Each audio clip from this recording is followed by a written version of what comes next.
School District Board of Education. We'll start with the Pledge of Allegiance, which will be led by Jamario Carney, a fifth grade student from Leotata Floyd Elementary School.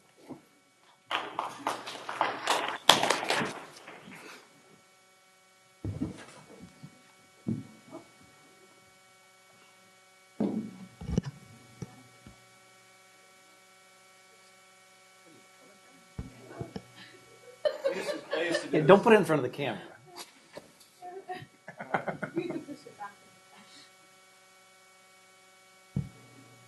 I pledge allegiance to the flag of the United States of America and to the republic of which it stands, one nation, under God, indivisible, with liberty and justice for all. Thank you. Nope, stay up there. Your school board trustee member Hanson has something to say here. I just wanted to welcome you. Thanks for coming here. And I've got a little bit of something to tell the audience and all the folks that are watching on TV and for our board about you. Jamario Carney is an intelligent, athletic, and creative fifth grade student at Leotata Floyd Elementary School. His efforts in this school year to meet life's challenges with behavior and academics has been noted by his peers and a host of caring adults and has resulted in a path of success.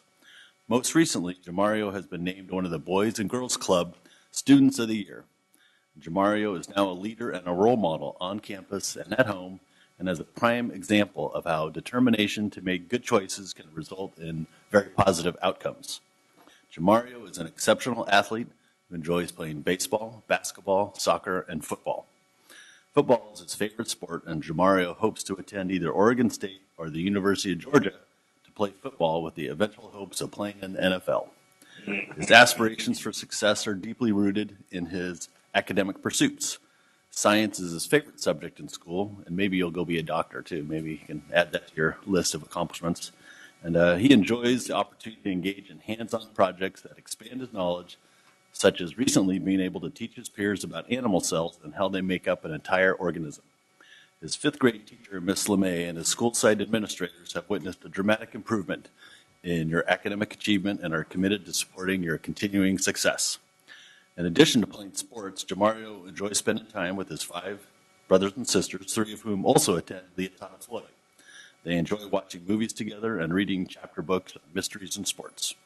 Jamario attributes his good behavior not only to his desire to make better choices, but also to the caring adults that are around him.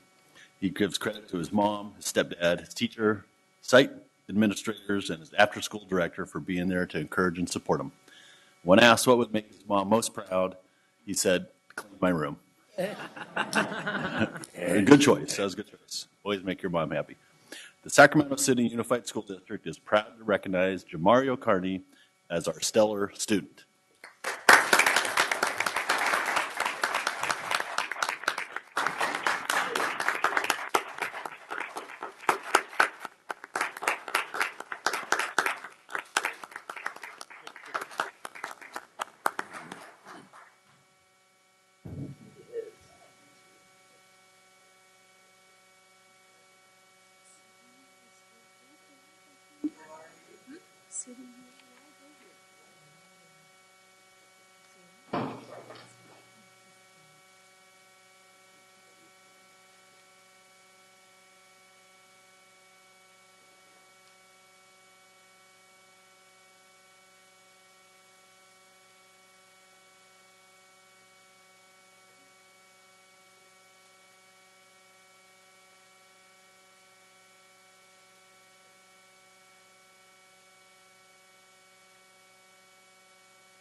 Jamario, would you like to say a few words?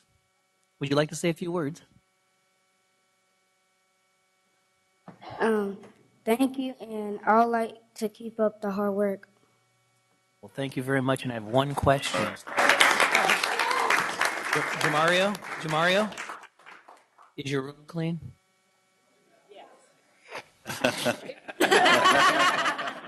No comment. It's like, oh shit. Okay, announcements taken, of action taken at closed session. Yes, Mr. President, we have two resolutions as announcements. Resolution number 2014-B, non-reemployment of temporary certificated employees, and resolution number 2014-C, non-reelection of probationary certificated employees, both passed by the board by a unanimous vote of 7-0. That's all of the announcements, Mr. President. Thank you very much. We have an agenda to adopt. Is there a motion from the board? Moved by Vice President Wu, seconded by Vice President Pritchett. All those in favor? Aye. Opposed? Abstain? Thank you. We have a special presentation, 7.1, the Carpenters Local Union 46 Annual Scholarship to the School Board. Mr. Leong.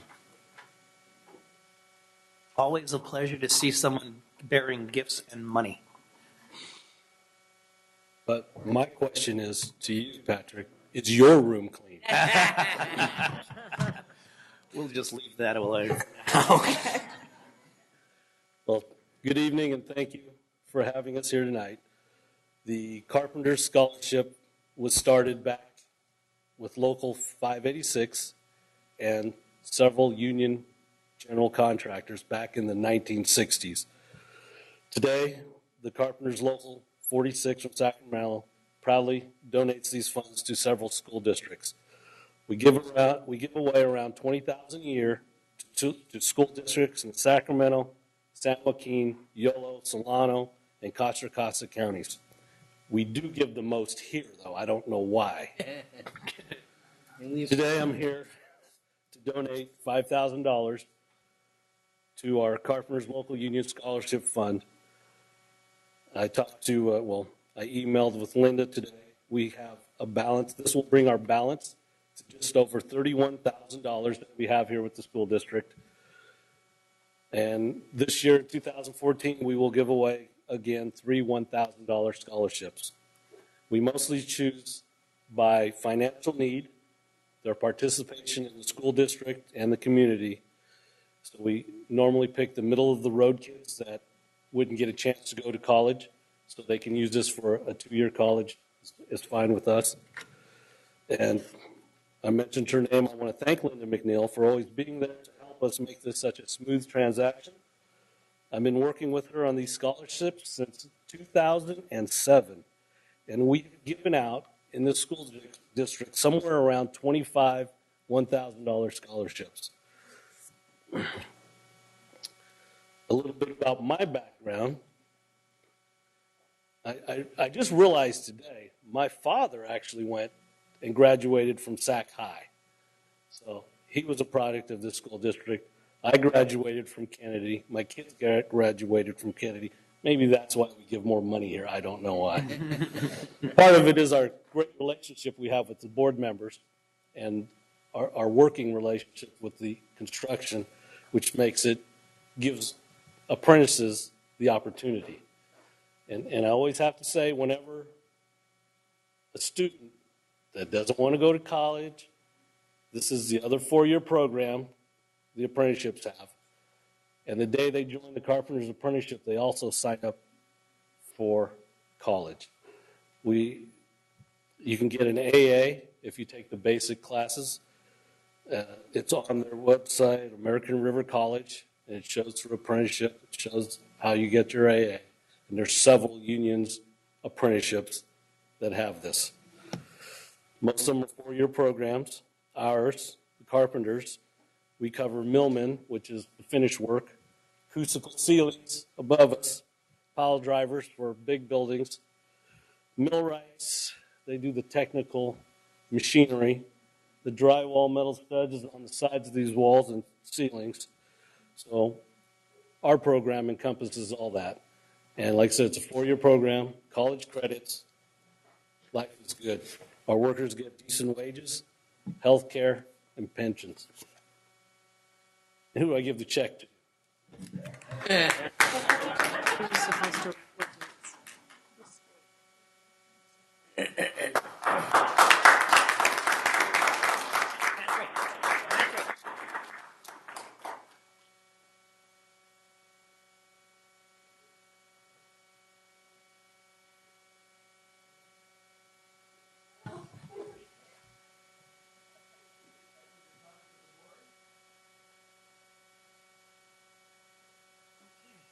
Thank you all, as always, Michael. Thank you very much, local, all the carpenters in the local as well as Micah. We really appreciate your support. You've been unwavering since before any of us were on the board, actually, and we really appreciate the continued support. Public comment 8.0. We have any public comment, Mr. Ross? And I did not read the disclaimer announcement, which I need to do. So let me go back and do that. I was so taken from our student that I forgot. This meeting of the Sacramento City School Board is being videotaped in its entirety and will be cablecast without interruption on Metro Cable 14, the government affairs channel on the Comcast and SureWest cable systems. Today's meeting will air Sunday, February 23rd at 9 a.m. and Monday, February 24th at noon on Channel 14 and webcast at www.sacmetrocable.tv. Members of the audience wishing to address the board should fill out a speaker identification form located in the back of the community room and give it to Chief Communications Officer, Mr. Ross. Prior to the conclusion of the item's presentation, please speak into the microphone when addressing the board and state your name for the record. Responses to questions by the public will be posted on the district website prior to our next board meeting. Please limit comments during public comment to items not listed on the agenda. If you are found to be commenting on an item that is on the agenda, you will be politely asked to defer until your item comes up on the agenda. And at this time, please turn off all cell phones or place them on silent or vibrate. Mr. Ross. We have 5 comments on 8.0. I'll read all 5 names if folks can please line up in the order you're called. Greg Thomas, Mary Ann Carlton, Nikki Malevsky, Edward Camargo, and Terrence Gladney.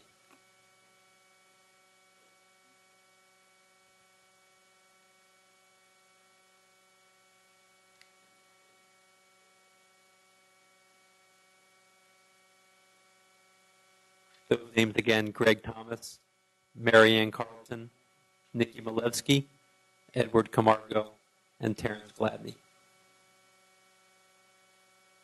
Good evening, President Kennedy, distinguished board members, superintendent, and staff, and to my distinguished student, Margarita. Good evening.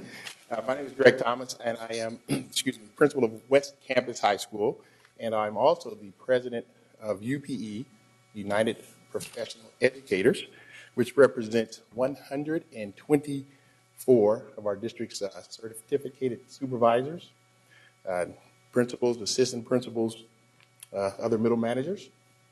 And the reason I'm here this evening, I want to speak to you about the selection process for our superintendent.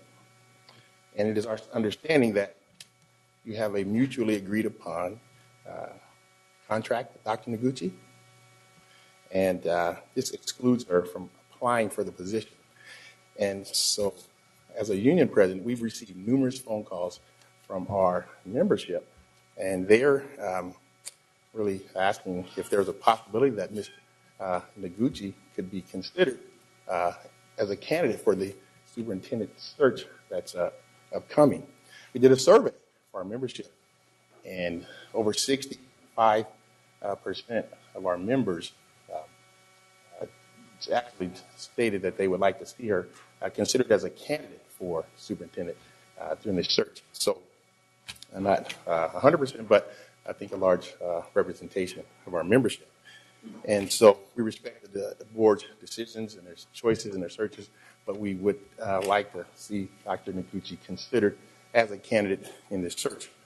And of course, this recommendation also comes with unanimous approval from our executive board.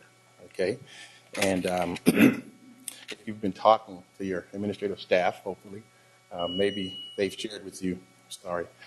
They've shared with you that there's been a bit of a cultural change and some positive feelings amongst our membership, and I think that's a real big reason why we're making this comment today. And of course, this decision is in the hands of the board, but we're only asking for your consideration. Thank you very much. Thank you very much. Thank you. Next.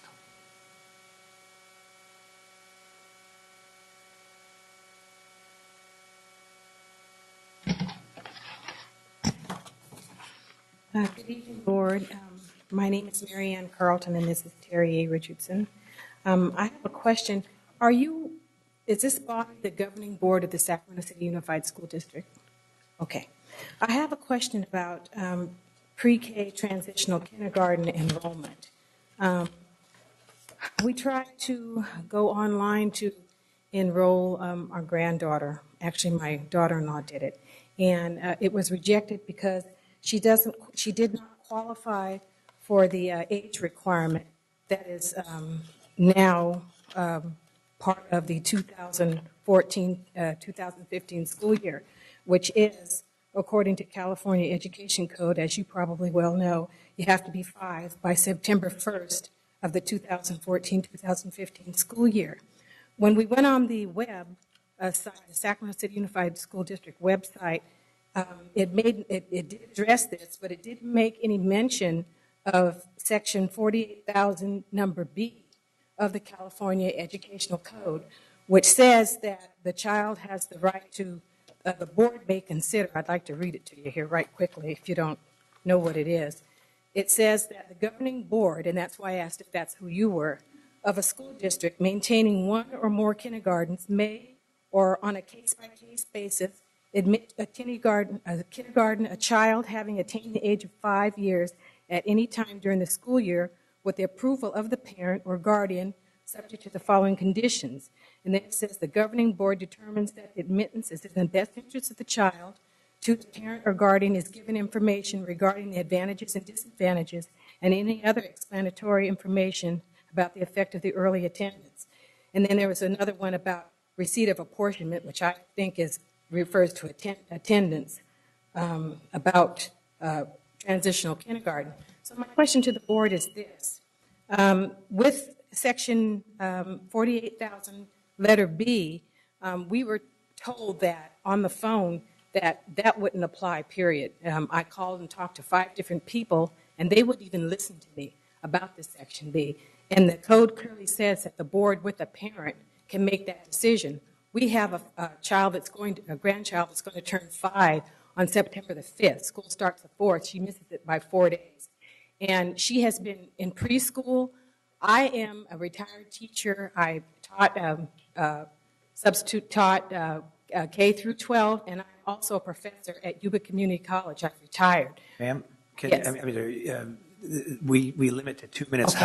However, I believe Ms. Hardin-Young is in the back of the room, and the superintendent has asked that you have an opportunity to, maybe she can help you and clarify some of your questions. Okay. All right. Okay. Thank you. Thank you very much.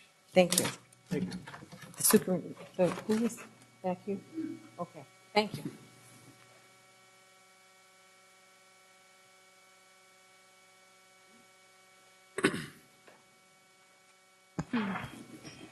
Good evening, members of the board, President Kennedy, and Superintendent Iguchi. I'm Nikki Malevsky, President of the Sacramento City Teachers Association. Last week, SCTA had the opportunity to attend a core waiver monitoring meeting.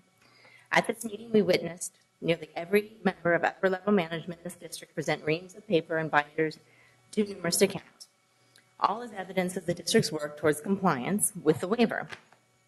All of this work was being reported to 2 employees of the United States Department of Education who were sitting next to an employee of City Councilman Jay Chenier's business partner representing CORE. We informed the U.S. Department of Education that SCTA was not involved in this work and that many of the claims made around this waiver were false. To support this and offer some specifics, we provided the copy of the letter that you have in front of you. We're still troubled by the way we got here, and we are still waiting for answers. Who did Board President Cuneo meet with on May 1st? Who did Superintendent Jonathan Raymond meet with on May 28th? If our district is so proud of the work that it devoted thousands of hours of staff time to prove compliance, it can surely answer our questions or at least defend its actions. Is this the kind of relationship that we want between labor and management in our district? Is an outright lie okay if you get what you want? SCTA wanted to work with this district this year to help institute a PAR program, extended day kinder, provide additional supports for special education, and work on the Common Core implementation. Our desire was to help resolve these issues and work together with them before we even got to bargaining. The core waiver stalled and distracted us from that good work. Basically, you can't work with people you don't trust. One of the main steps to rebuilding that trust is to do away with the core waiver. We've heard from some of you that there are many good things in the waiver. And I'd like to remind you that we do not need the SELB waiver to make good things happen in this district. Thank you for your time tonight. Thank you very much.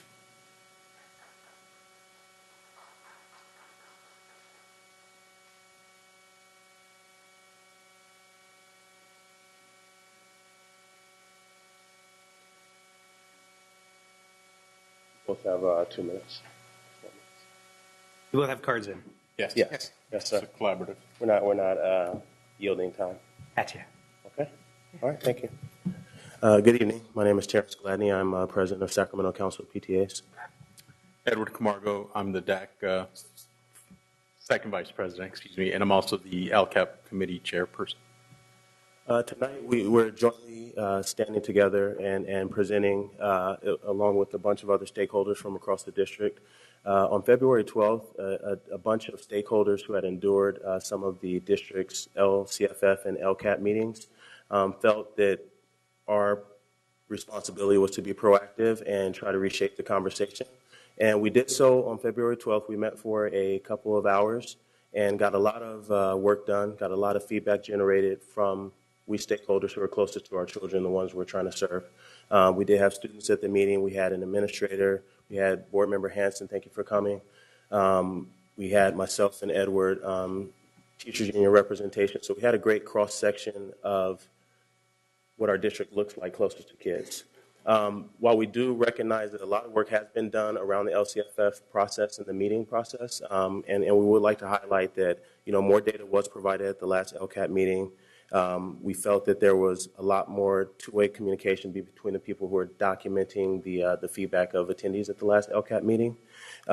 And we appreciate the meetings were scheduled in advance and that there was much more discussion time provided. So we would like to highlight the work that has been done, but we do recognize that there's additional work that needs to be done.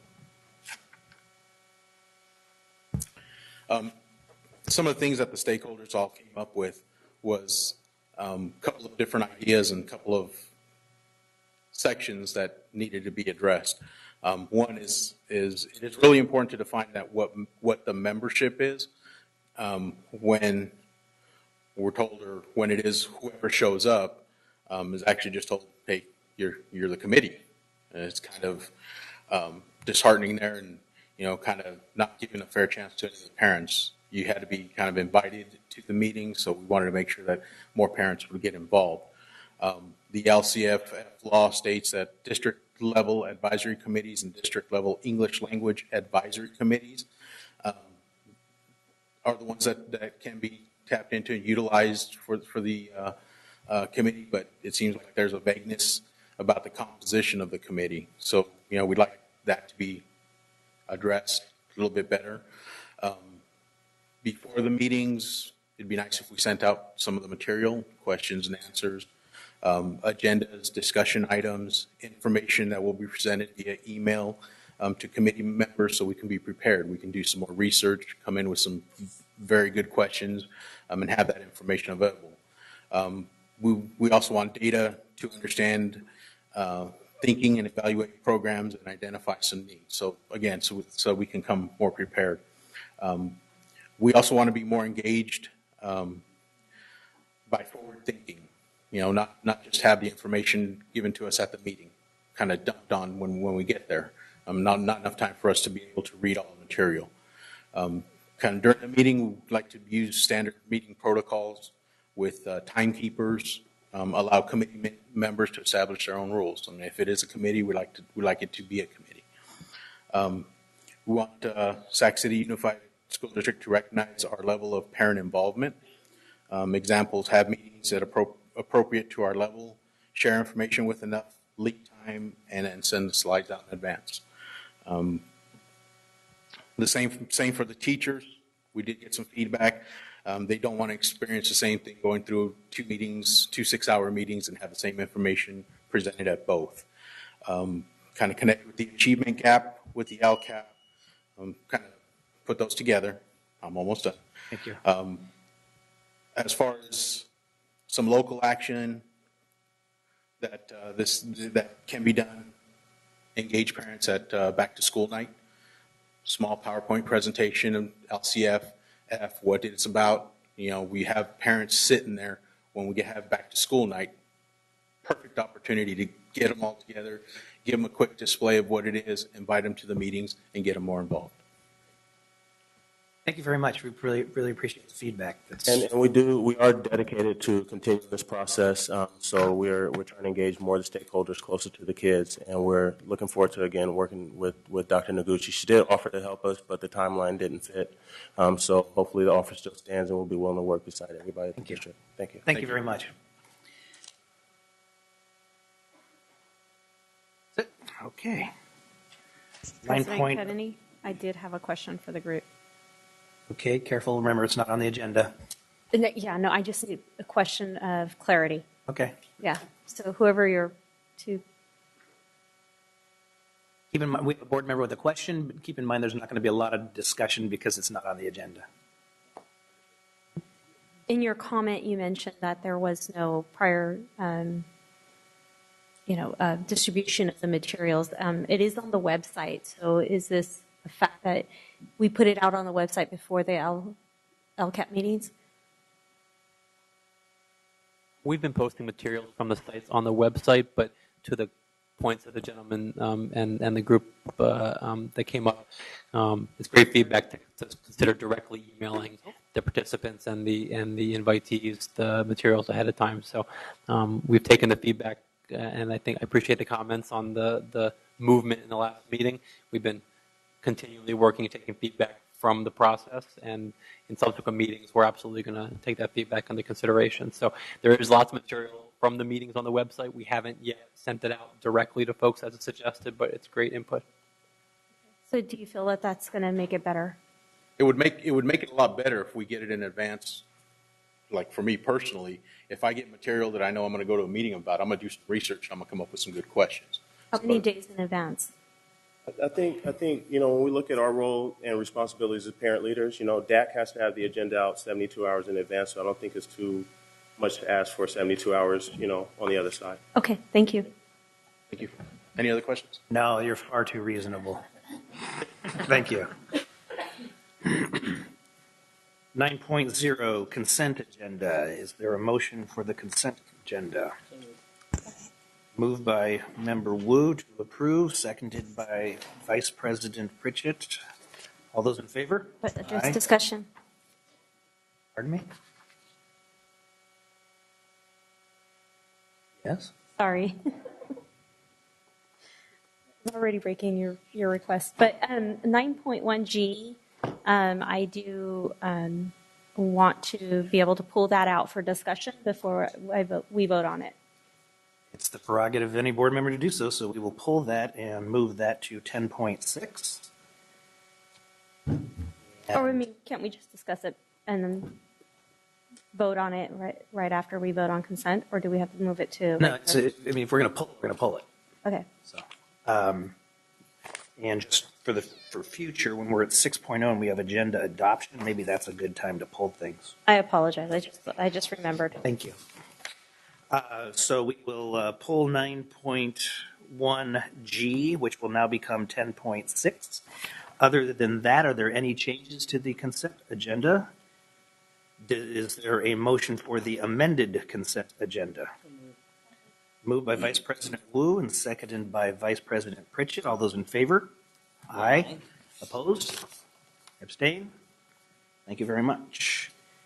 10.0 Board Workshop Strategic Plan and Other Initiatives. 10.1 Approve Resolution Number 2779, Recognition of National Teen Dating Violence Awareness and Prevention Month. Vice President Pritchett. Thank you. Before me, I have resolution number 2779, Recognition of National Teen Dating Violence and Awareness and Prevention Month. Whereas February has been designated as National Teen Dating Violence Awareness and Prevention Month to highlight the importance of healthy relationships and to raise awareness of available support services, including services available in the Sacramento community. And whereas Nearly 1.5 million high school students nationwide experience physical abuse from a dating partner in a single year. And whereas only 33% of teens who are in an abusive relationship tell anyone about the abuse. And whereas we've, in 2013, provided over 1,000 youth with information about healthy relationships through school-based efforts within the Sacramento City Unified School District.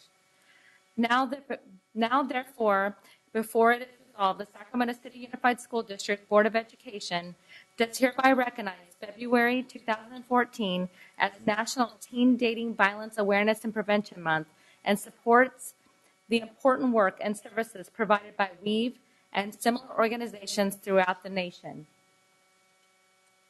I have a motion to approve the resolution. Thank you. Second? Second. We have a motion by Member Arroyo and seconded by Vice President Wu to approve the resolution. All those in favor? Aye. Aye. Opposed?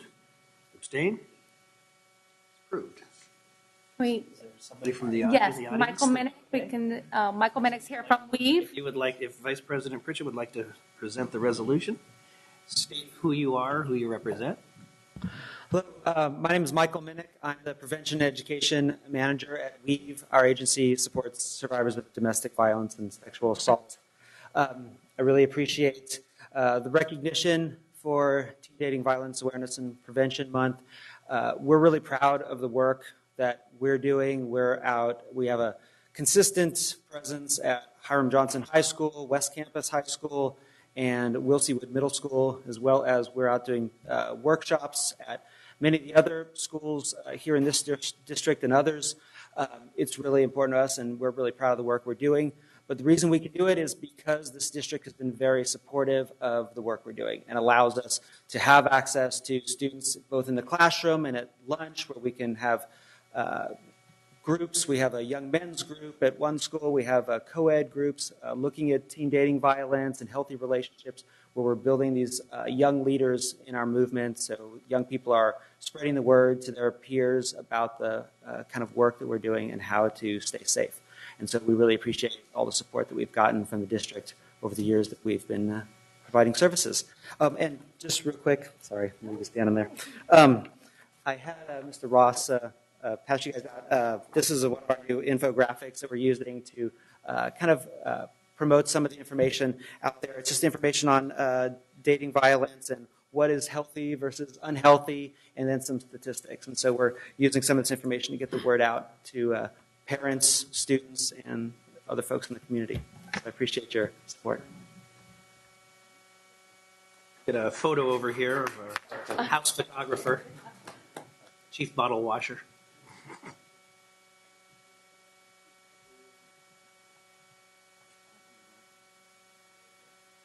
Yep, painting this on. Photo bomb? Yeah. All right. Thank you.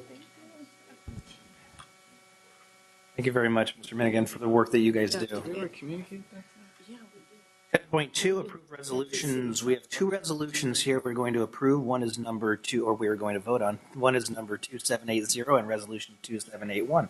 Both are recognition of African American History Month, and I will read a couple of the whereases. Whereas in 1976, the week-long celebration of the individuals and occasions having a significant impact on African American history in America was extended to the entire month of February. And whereas not only during the month of February 2014, but throughout the remainder of the year, it is important that we seek to understand our fellow man in a peaceful and loving way.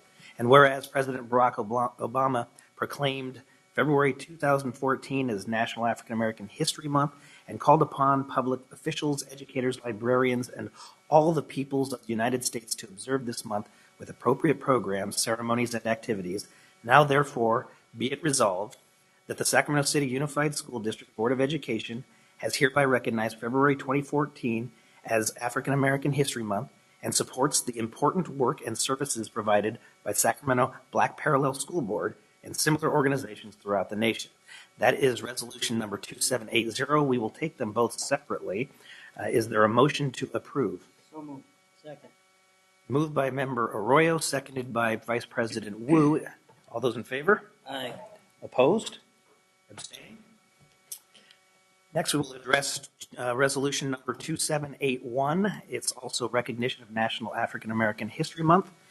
And the same whereases apply. Now, therefore, be it resolved that the Sacramento City Unified School District Board of Education does hereby recognize February 2014 as African American History Month and supports the important work and services provided by MLK 365 and similar organizations throughout the nation. Is there a motion to approve? So moved. Moved by Vice President Wu, seconded by Vice President Pritchett. All those in favor? Aye. Opposed? Abstain?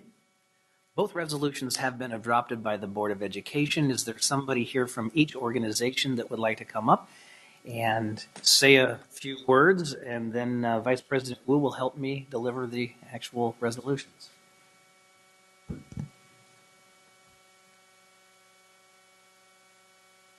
Good evening, President Kennedy, fellow board members, students, and Superintendent Noguchi. We felt this year, especially our organization, the Black Parallel School Board, has worked extremely hard to develop a partnership that we think has been real fruitful for our community and for the district. We've received a lot of support from you, and we really appreciate it. We've gotten more support this year, I think, than we have in the past, and I think that support has turned itself into something really, really positive that's working really effectively for all kids.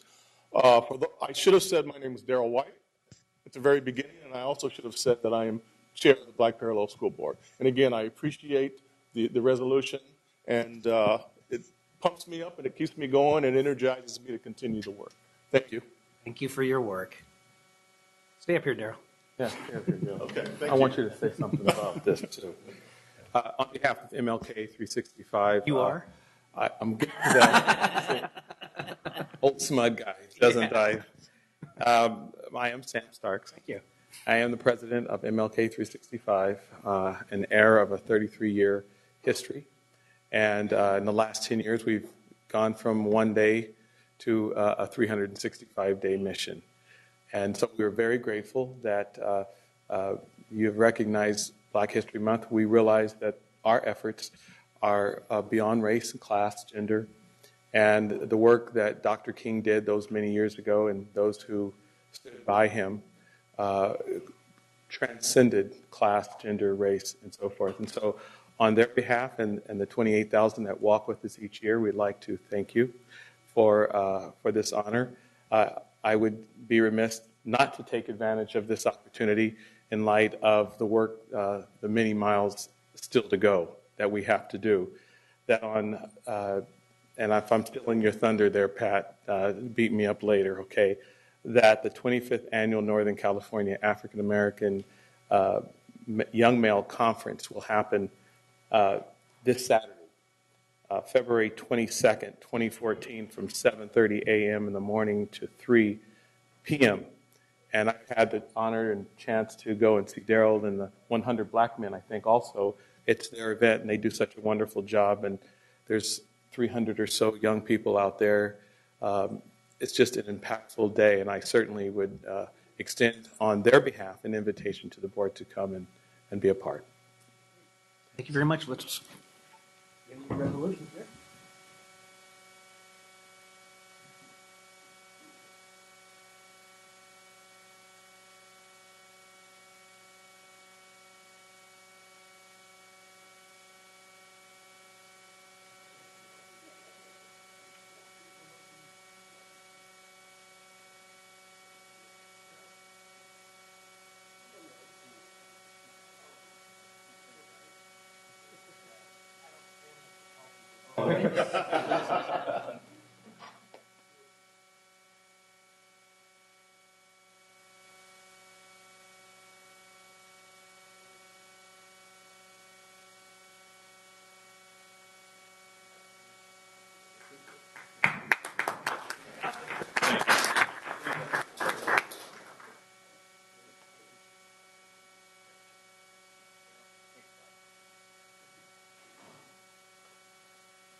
.3 Social Emotional Learning SEL Workshop. Doing your homework. So Ms. now Franz. it's engagement.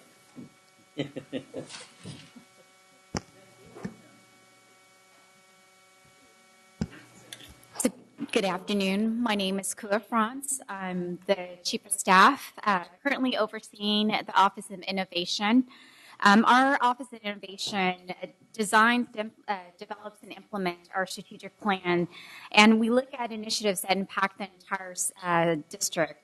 Tonight, we're going to do a board workshop on one of our strategic initiatives, our social emotional learning work. Tonight will be interactive, where we're asking the board to participate in our presentation tonight and to learn with us as we share with our community the work that we're doing with our district.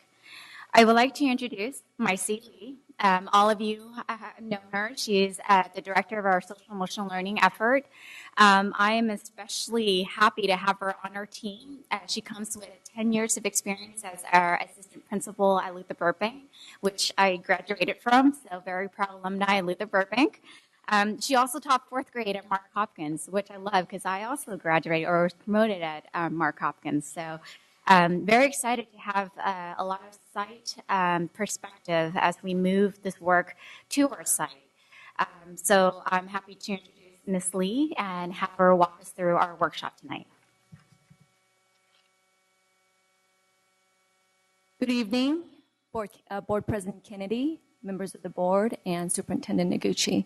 I'm very glad to be back and very honored to be here to present this workshop tonight around social emotional learning, or SEL for short. Having been at Luther Burbank for the last 15 years, I know firsthand what it takes to build an SEL culture that promotes positive relationships. So this is a very exciting opportunity for me. Tonight is just one of several learning opportunities that you will be engaging in. We hope that these learning opportunities will provide you with meaningful and practical information as you work to engage and collaborate on best ways to lead and support our district. SEL is an essential component of the district's effort to adopt a whole child policy. The whole child policy is in the process of being developed and will be brought forth to the board later on this year for adoption. For a number of years, the board has had an unrelenting focus on bridging the achievement gap, raising the graduation rate, reducing chronic absenteeism, reducing the dropout rate, and preparing kids for college and career readiness. Implementation of SEL curriculum and framework is in alignment to support the commitment and the hard work of the board.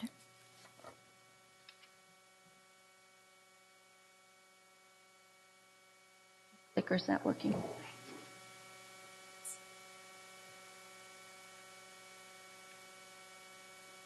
Okay, there we go. Tonight's session will focus on 4 framing questions. Why social emotional learning, or SEL? What do we know already about SEL? You've had other trainings or other presentations to say around SEL. How is it integrated into our work? And how do we begin to model SEL for our students, for our district? Before I begin, I should say that this is an interactive workshop, so I expect that we will all be fully attending, actively processing, and actively engaging. I hope that raises your level of concern a little bit.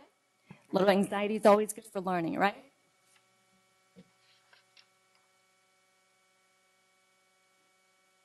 So to get us started, I thought that we would take a minute to reflect on this question.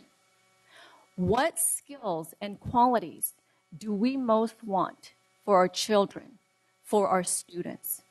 Let's think about that for a second.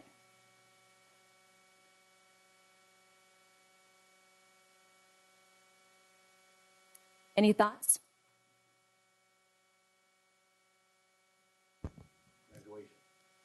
Graduation. That's important. Yeah, let me also just, as I have in the past, just, board, just this type of interactive environment, don't bother with pressing buttons and being acknowledged. Just kind of let's have a conversation. Listen and think. Listening and thinking. Others? I want to say to be good citizens, and by citizens I don't mean the legal definition of it, but good people. Good people. Yeah. Yeah, absolutely. So I had a training for about 100 teachers the other day and 80 office managers, and I asked the same question. And they all said things like, for my child to get along with others, for them to work hard, for them to graduate, to go to college, more importantly, for them to be good people. I heard that earlier, to be good people. Well, what does that mean, right?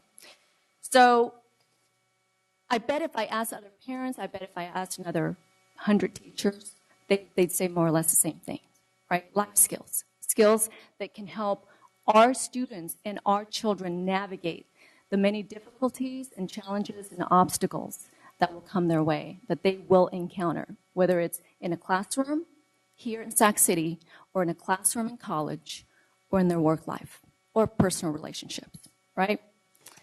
So as my mother used to say, and because I'm Hmong, I have to put a Hmong phrase in there or plug myself, right? In there somewhere. You're going to tell a story, right? I'm not going to tell a story, but I'm going to say something because I'm sure you know Hmong. I mean, you've had enough exposure to Hmong, especially Patrick. So my mom used to say, Wadachi lagalia, joyu mamashia, hijoshia. You don't need me to translate that, right? You got it? Got it. Okay, Diane's got it. Basically, what it says is, it doesn't matter what you do, as long as your heart is in it, and as long as you pour your heart in until it hurts. Be persistent.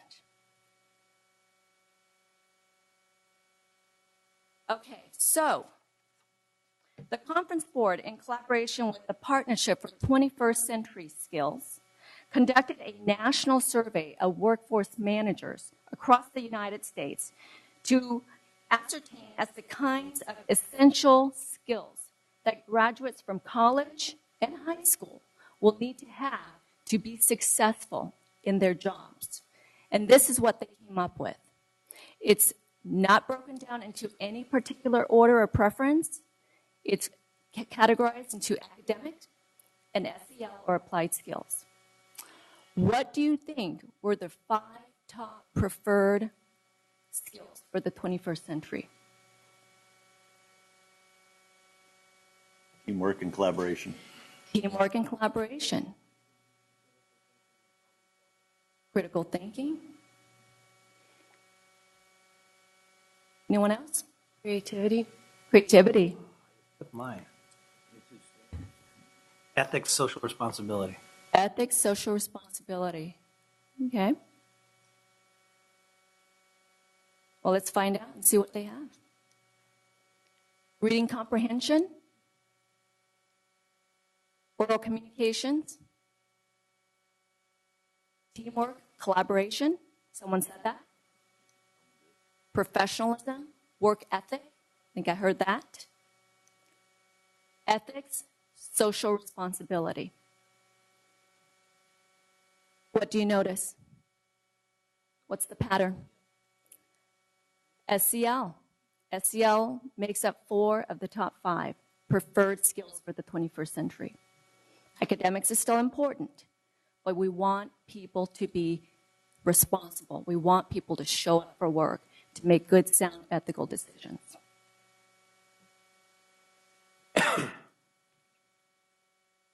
The Collaborative for Academic and Social and Emotional Learning, or CASEL, conducted a survey with high social emotional learning integration in schools, and this is what they came up with. For schools where students had high SEL skills, they also gained points in having positive attitudes about themselves, about others, about school. They also had increased points in prosocial behavior and also increased points in standardized test scores. Conversely, problem behaviors went down. Emotional distress also went down.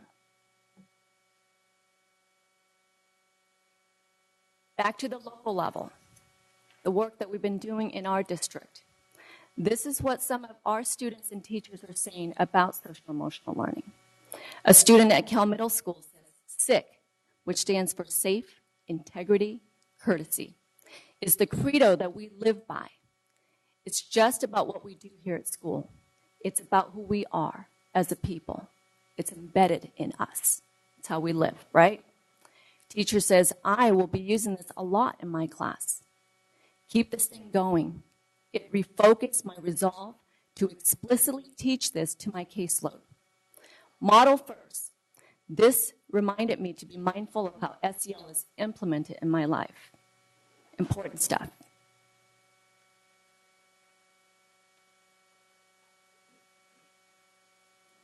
Let's take a minute to review what you already know about SEL, or social emotional learning. What does it mean to you?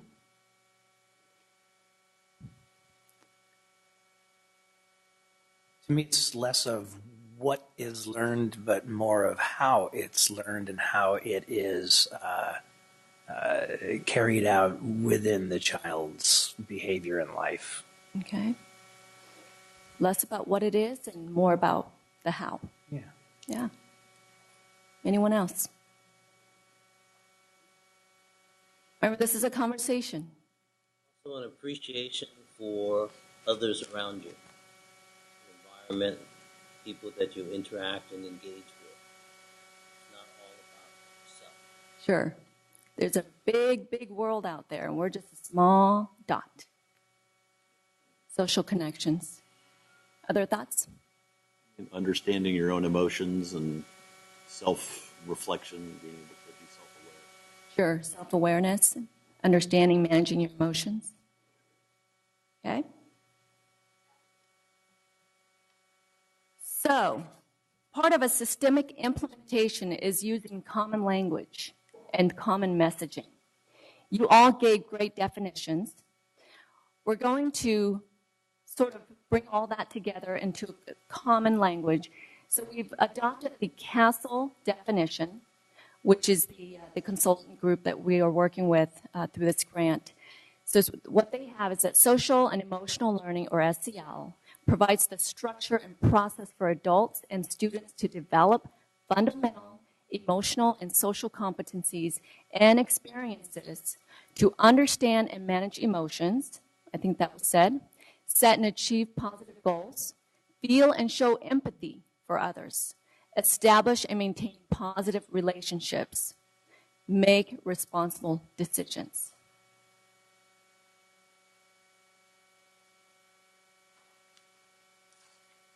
So what does SEL look like at school? How does it look like in implementation? There are 4 dimensions to full school-wide implementation. The first is that it needs to be infused into the instruction and pedagogy of what we do, how we teach. Samples of that: encouraging collaborative learning for our students, building positive relationships with our students. We build connections to them so that they will be more willing to engage and connect to the content. SEL is embedded into the curriculum with standards and assessments. Common Core is a nice complement to SEL. That SEL is explicitly taught in the classrooms, that we carve out time at the elementary school level to teach through programs like Second Step, The Leader in Me. At the high school level, through programs like School Connect, that not only develops the SEL core competencies, but also begin to explore for students areas around college, career, life.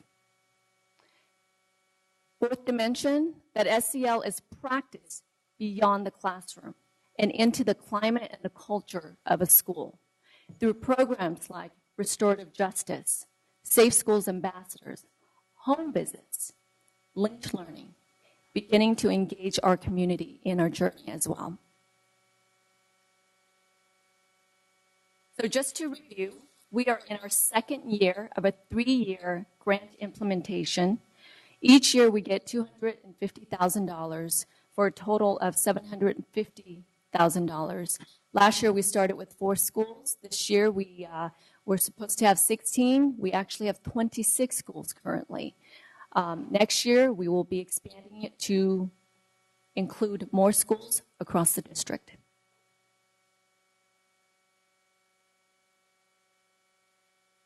Social emotional learning is not a standalone initiative. It cannot be a standalone initiative. It is integrated and must be integrated into all of our major initiatives, into the work that we do. In the spirit of collaboration and teamwork, I've invited 2 of my colleagues to join me tonight to share with you how SEL is integrated into their work. With me tonight are,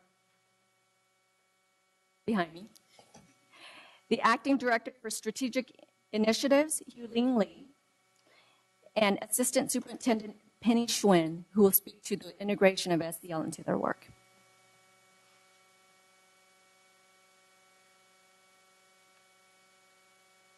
One more piece for me. Social emotional learning and Common Core. How does that integration look like?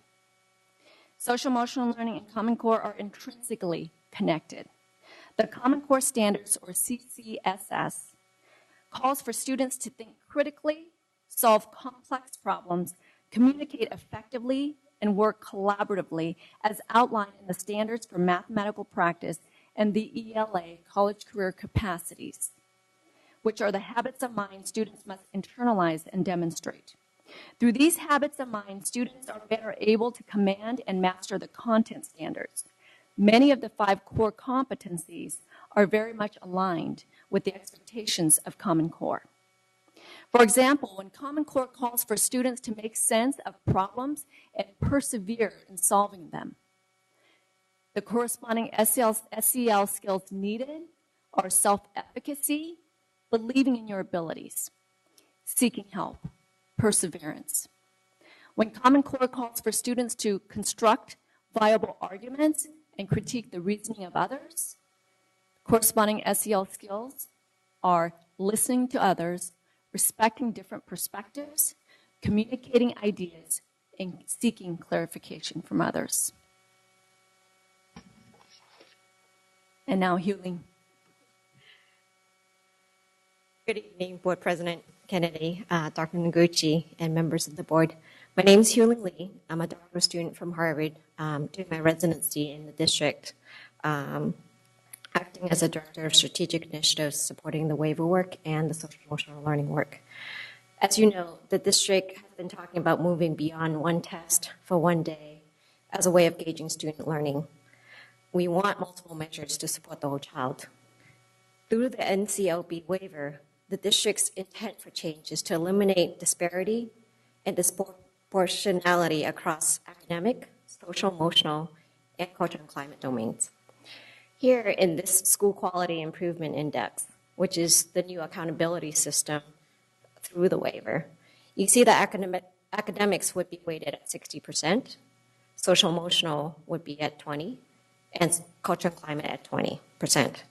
It is important to note that the new domains added to the accountability system are social emotional and culture and climate factors. We're saying these factors count for the district.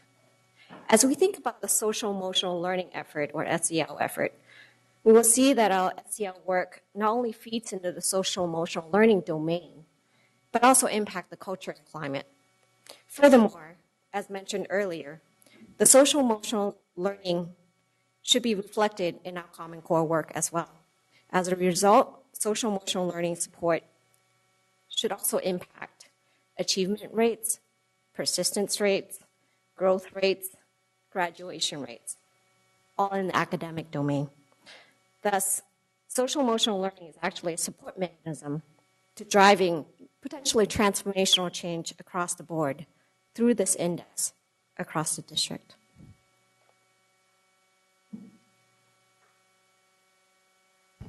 Raise that up a little bit. Good evening.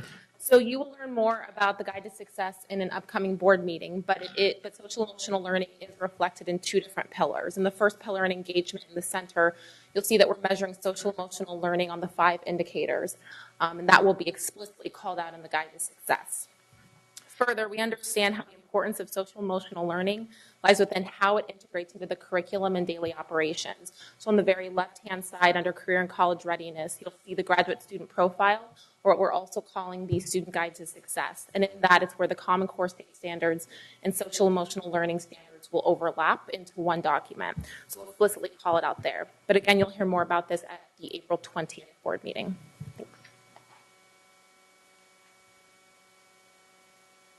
And we have to bring it down. Thank you, Penny and Healing.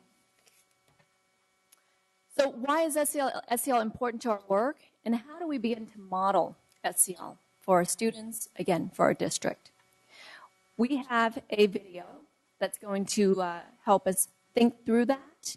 It's about 8 minutes, and as you are watching the video, if you can reflect on these 2 questions.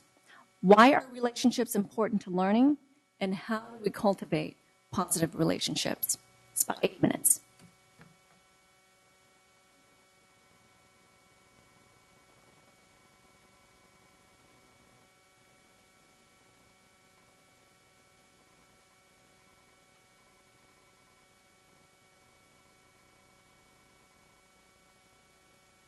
Let's ask why sound's important.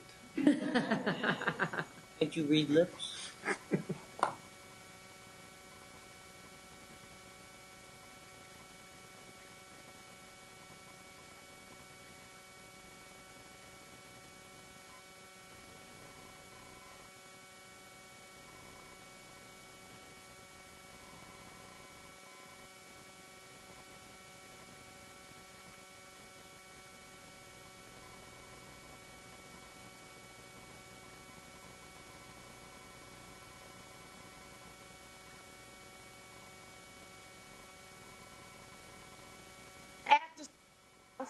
On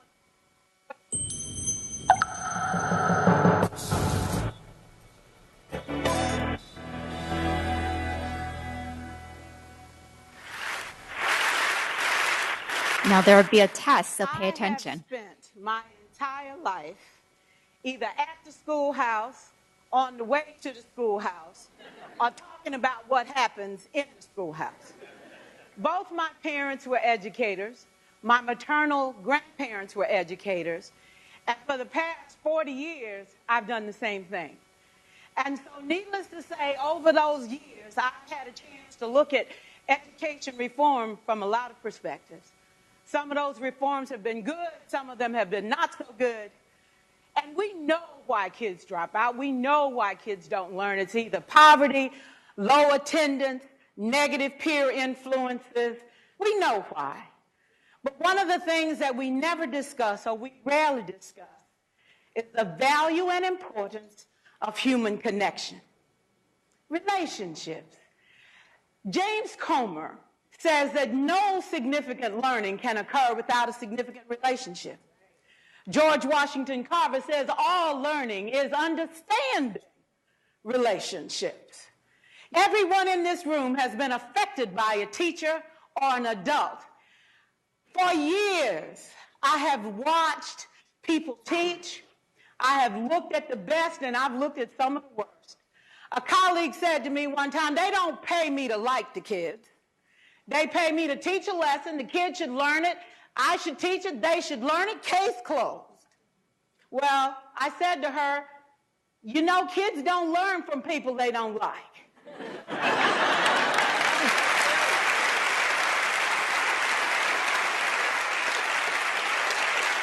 She said, that's just a bunch of hooey. And I said to her, well, your year is going to be long and arduous, dear. Needless to say, it was. Some people think that you can either have it in you to build a relationship or you don't. I think Stephen Covey had the right idea. He said you ought to just throw in a few simple things, like seeking first to understand as opposed to being understood. Simple things like apologizing. You ever thought about that? Tell a kid you're sorry, they're in shock. taught a lesson once on ratios. I'm not real good with math, but I was working on it. And I got back and looked at that teacher edition. I taught the whole lesson wrong. So I came back to class the next day and I said, look, guys, I need to apologize. I taught the whole lesson wrong. I'm so sorry. They said, that's okay, Miss Pearson. You were so excited. We just let you go.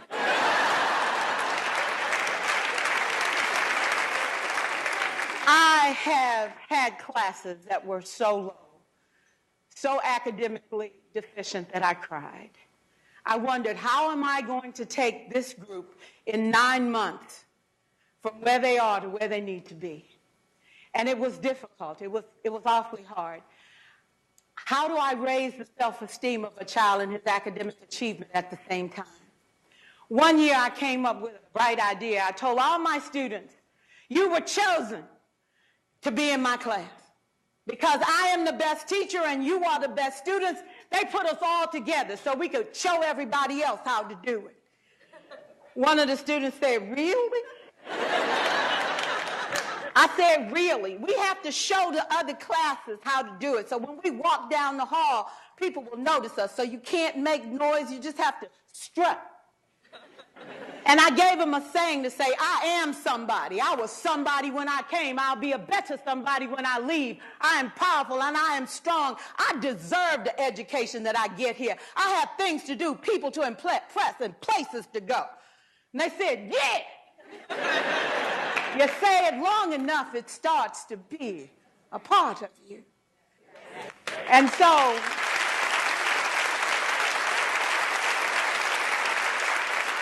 I gave a quiz, 20 questions.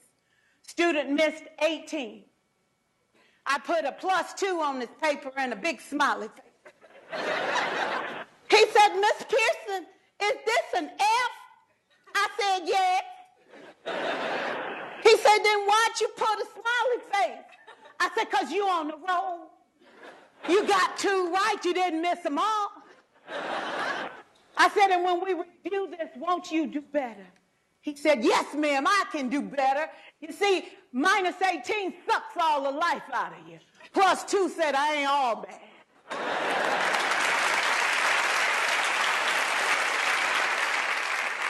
4 years I watched my mother take the time at recess to review, go on home visits in the afternoon, buy combs and brushes and peanut butter and crackers to put in her desk drawer for kids that needed to eat, and a washcloth and some soap for the kids who didn't smell so good. See, it's hard to teach kids who stink. And kids can be cruel. And so she kept those things in her desk, and years later, after she retired, I watched some of those same kids come through and say to her, you know, Miss Walker, you made a difference in my life. You made it work for me. You made me feel like I was somebody when I knew at the bottom I wasn't. And I want you to just see what I've become. And when my mama died 2 years ago at 92, there were so many former students at her funeral. It brought tears to my eyes, not because she was gone, but because she left a legacy of relationships that could never disappear. Can we stand to have more relationships? Absolutely. Will you like all your children?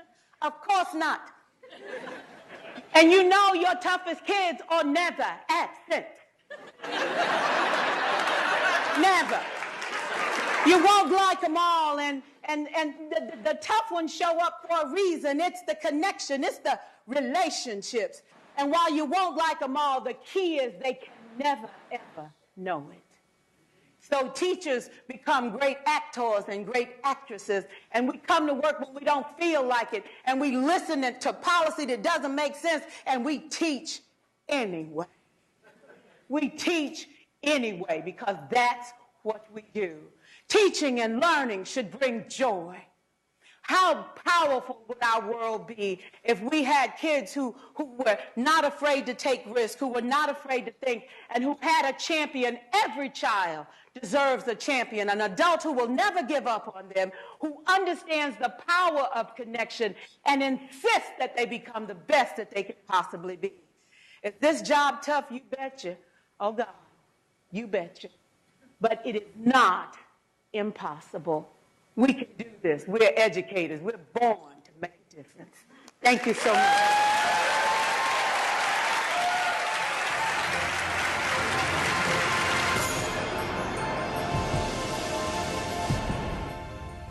Powerful stuff. Let's take a minute. Turn to the person next to you. Let's reflect on these two questions. Why are relationships important to learning? And how do we begin to cultivate positive relationships? Let's take a minute. Talk to the person next to you.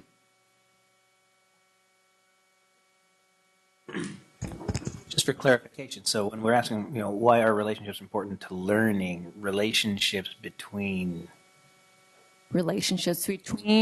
Teachers, students. Okay. Students to each other, teachers to teachers, board members to each other? Absolutely.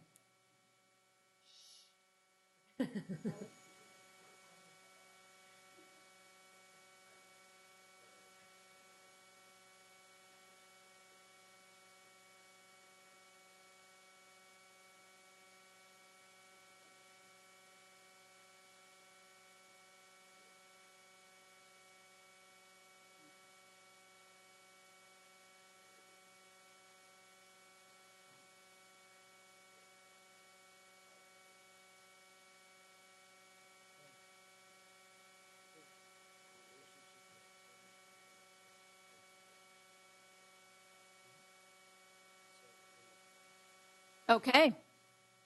Well, we got to start building a relationship here, Patrick. Come on. Move along. So why are relationships important to learning?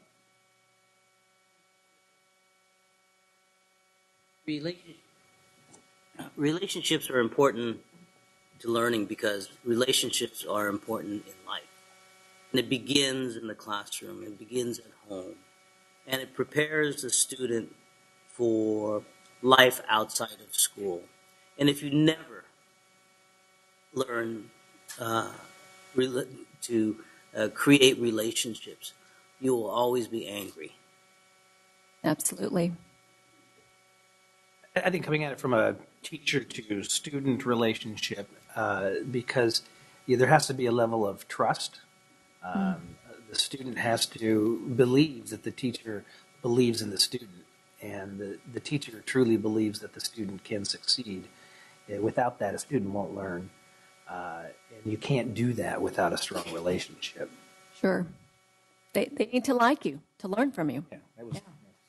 How do we cultivate positive relationships? Honesty and respect. That was the easy one, Diana. Honesty and respect. Honesty and respect. Listening. Listen. Seek first to understand. That's what Rita said. Right? Yeah. We are the champions for our students. We are the relationship builders for our students. We must model those good relationship building skills, again, for our students and for our district. There has to be an opportunity for a teacher to be show empathy toward their students and understand where they're coming from. And again, a lot of that's through listening, but they have to open up their own mind and set aside their own prejudices necessarily, and to be able to understand where their child is in order to cultivate that positive relationship. Sure. Getting to know our students is a very important part of our job. Yeah. With to earn their trust, I think what Rita said about not being afraid to apologize, say sorry, went a long ways to gaining the trust of the student.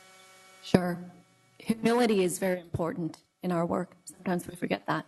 But he's it's more important. humble than me. Yeah. Thank you. And he tells me all the time. In order to be effective champions for our students, we must first model those very good, sound SEL skills, right? So this is an example. It starts with us. So this is an example of a self-reflection tool that we can begin to use to think about our own SEL skills, how we build relationships, getting to know ourselves a little bit, becoming more self-aware, and sort of knowing how we manage our emotions. So this is an example of my own self-awareness. This is my little self-reflection. What do you notice? What are some of the patterns?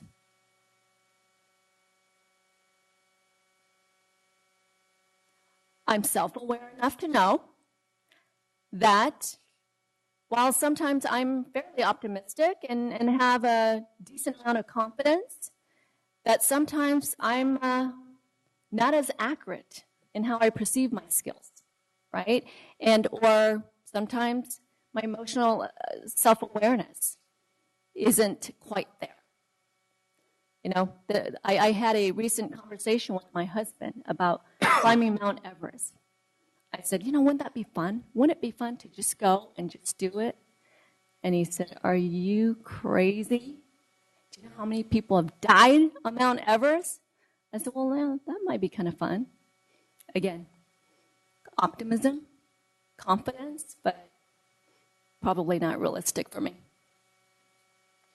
So the tool is available for you, and it's available for the public. If you would like to begin your SEL self-reflection, you can do that. It is intended for personal use, but it's also a great way to interact and engage with your peers and have some conversations around your SEL competencies.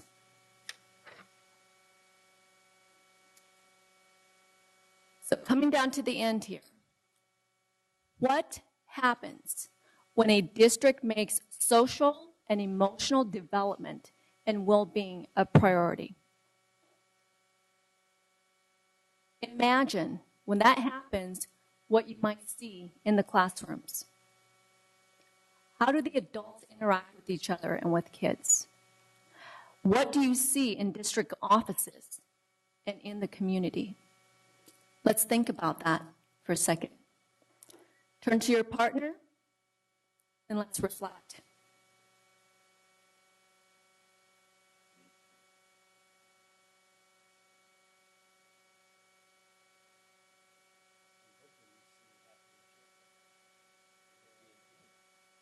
Accepted to learn it. Excited to learn.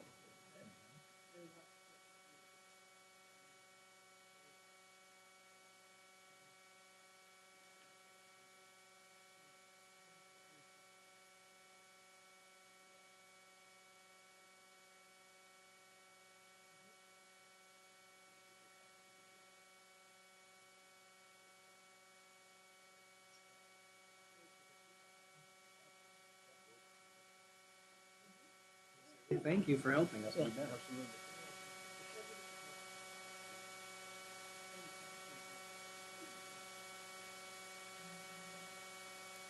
absolutely. So what do you see in the classrooms?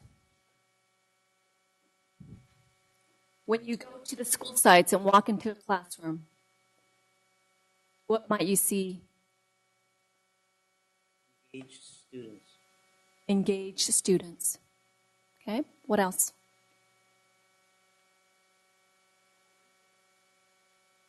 Well, this one's an easy one for you, right?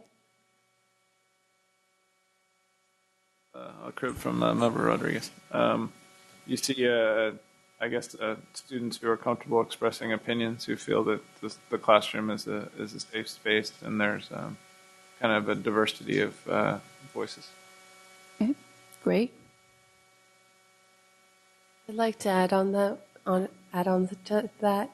Sorry. With teachers to respect the students' opinions and don't challenge them automatically and create a very hostile atmosphere whenever a student has differing views from a teacher. Great. I don't agree with that. Yeah. How do the adults interact with each other and with kids?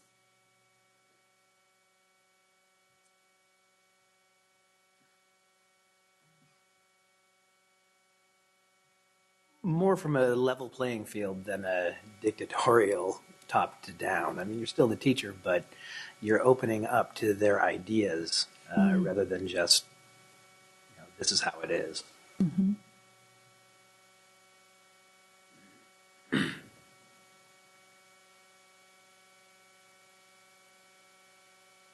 I'm coming back to you, Diana.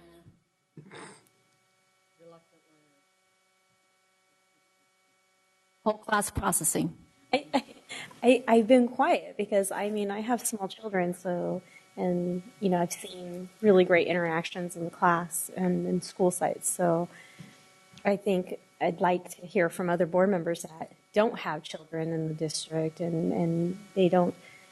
I think it's a valuable exercise to push the question, push the envelope, because I can tell you, a site leader that has that great interaction with children model that behavior back. So if the site leader acts in a professional manner and as an intellectual professional, children want to model that behavior back. So you'll see that even between the child and the adult, whether it's the adults interacting, but you'll see the children interacting with each other like that, and then you'll see the exchange of going back and forth between the adult and the child as well. Same manner. So adult modeling is critical. Absolutely. Yeah. What do you see in the district office, in the community? I'll take that one. Right? Because I would like to see that interaction a little bit more shaped differently. So if I could just put my vision forward, would be that same type of atmosphere that is being created by those excellent leaders in those school sites. That needs to be supported from the district office and the Board of Education. Let's start from the top in that regard. So we do have to model it all the way down. So if we have the belief, not only do we have to say it, we have to act it, feel it, see it, believe it, and then it makes all the district staff do that same type of behavior, but in a more supportive environment. So when situations do occur, and no school site is perfect, but when situations occur, there's that immediate kind of triage that's going to take place at the school site. So that's how I envision district interactions with the school sites. Sure. Great. Thank you. I think a checking of the egos in order to, again, I hate to say, but listen and allow that, our way isn't necessarily the best way or the only way. As an example I used with our group was we earlier had people get up and talk about our LCAT process. We could sit up here and think this is our process and we know what we're doing. Instead, what we got was, I think, a receptive board and superintendent recognizing that you have really good points and really good input, and you're going to make the process better. Thank you very much. So I think that's a frame of mind that the district and the community would benefit from. Yeah. Goes back to that sense of humility, right? Sometimes, our way isn't the best way, and sometimes it's good to have feedback and multiple kinds of feedback from different perspectives. Thank you. Now, if we could imagine all of that, all of what you just said, for every student in this district.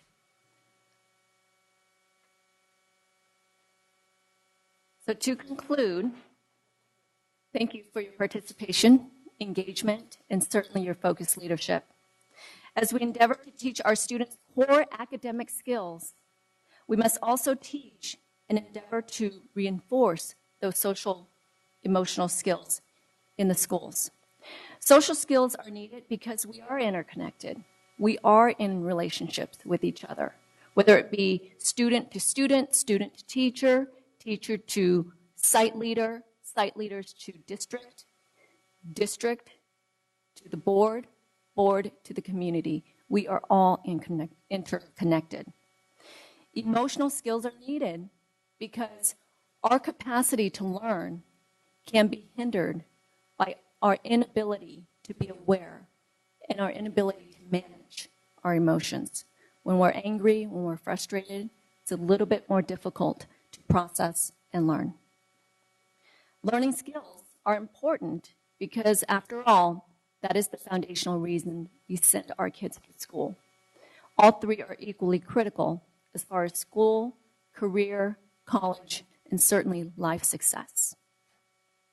We can transform how we teach kids, how kids learn, and how we engage as a community. It all starts with a strong SEL foundation, which I believe we are well on our way to forming that strong foundation, and a focused attention to our own SEL competencies. And again, going back to what you all have said, modeling those core competencies for each other, holding ourselves accountable to this work, and certainly modeling this for the kids. 2 seconds. Because as Gandhi says, you be the change that you wish to see in the world. Thank you. But first, I want to give you an A for content and an A+ for time management. I want 2 seconds over. Vice President, I think it do was we the have video. any public comment? Before we get to board, I'm going to take public comment. We have one public comment from Darlene Anderson.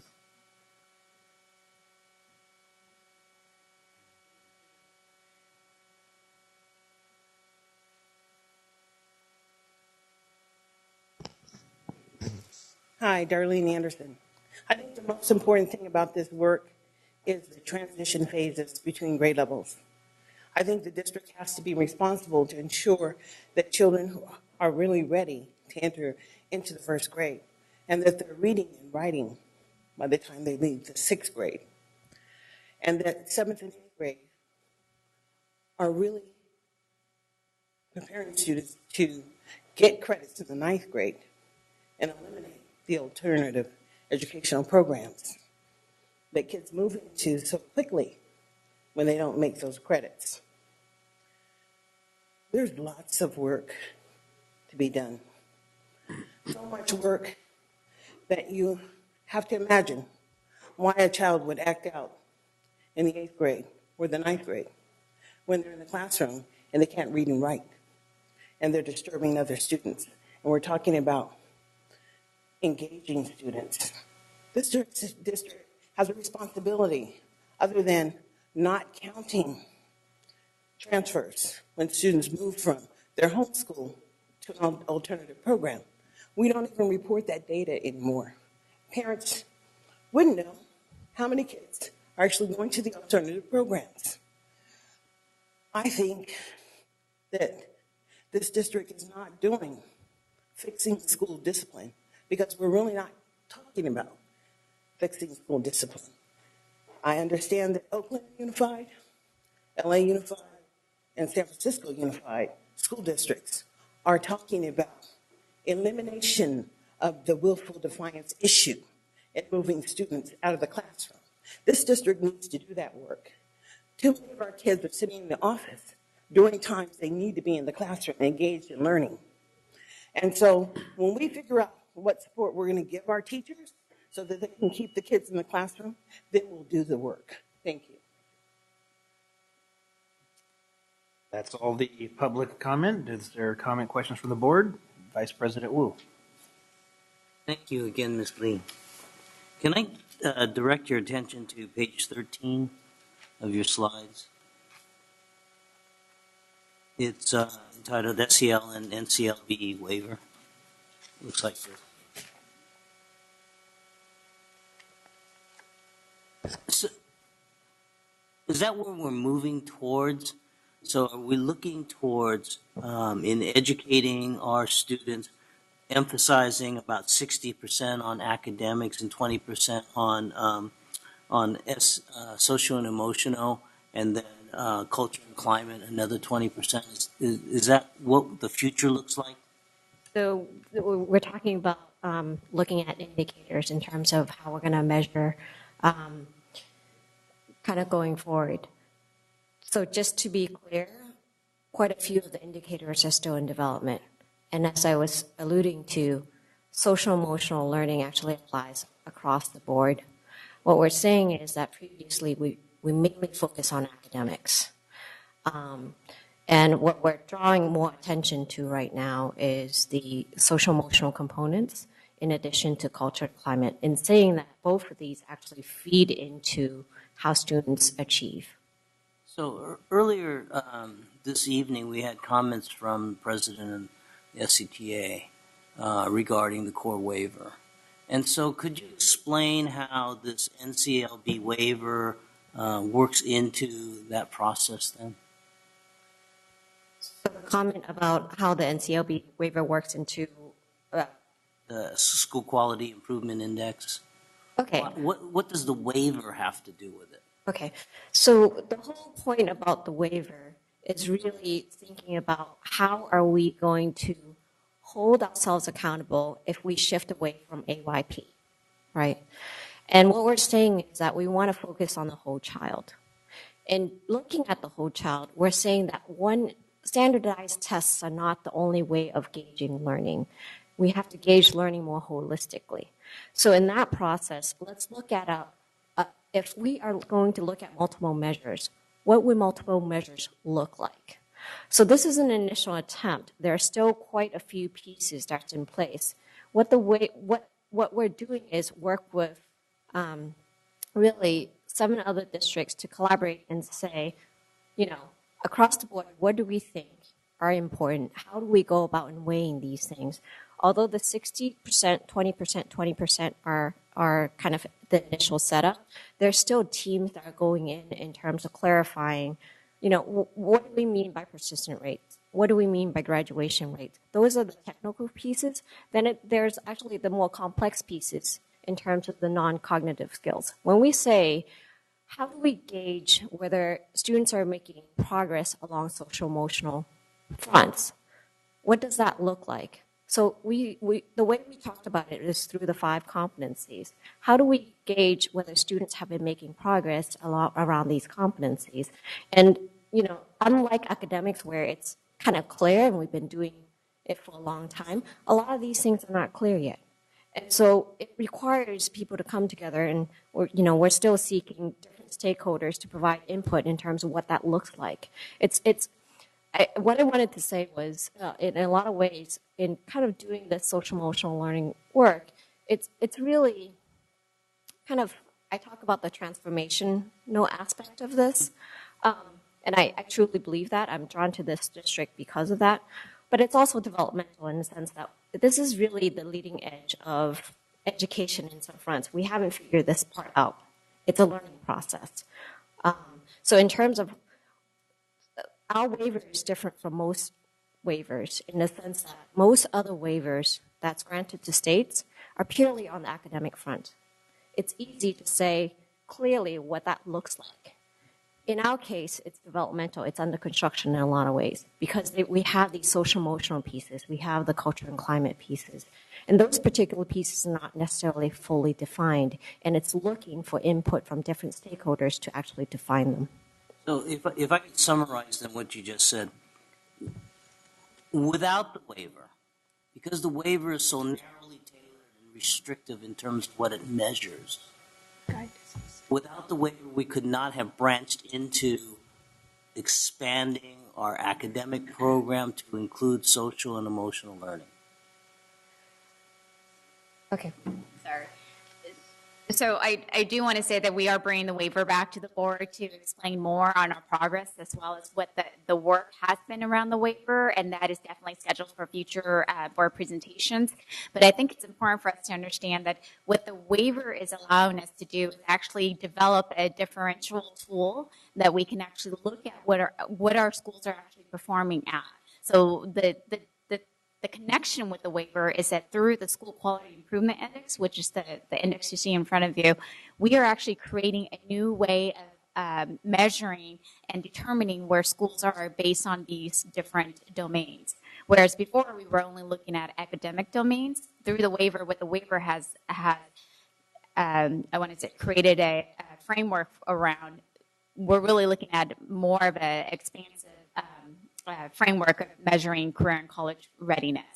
So I just want to make sure that that was explained, that it is the work itself continues, but the work that we were doing with our social emotional work dovetails into this accountability framework, because we're at a point where when we're doing the work, how are we going to measure how well our students are performing and how well our interventions are working?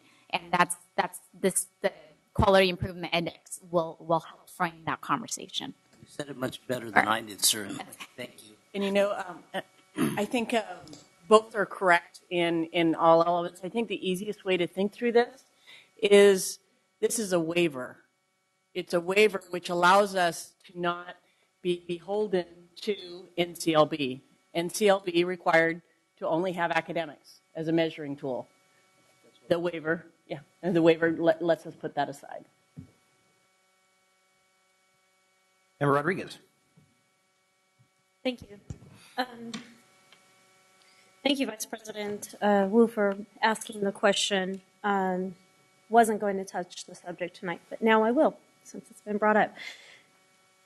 The core waiver, we really didn't need that to implement any type of innovative program, because really what it comes down to is a matter of resources. If we have the resources to bring in innovative programs, what do we need a core waiver for? And in terms of measuring sticks, we still, SEL is supposed to create the environment for a child to learn. Then we still have the API scores in which to measure that upon. So, what are we getting new out of the core waiver besides a different measuring tool that is going to take a lot of time to develop, number one, and now it's just another measure that somebody's got to hold a stick up next to. I think let me try. I think the opportunity for the waiver allows us to build an accountability system.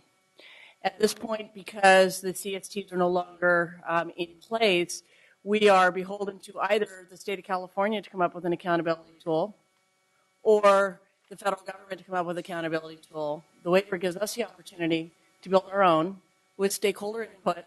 And it's not just ours, but it's representing 1 million students in the state of California. So to me, it's being proactive, taking a look at how we want to hold ourselves accountable in the 7 districts, rather than waiting for another measure to come and kind of dictate to us how we're going to be measured.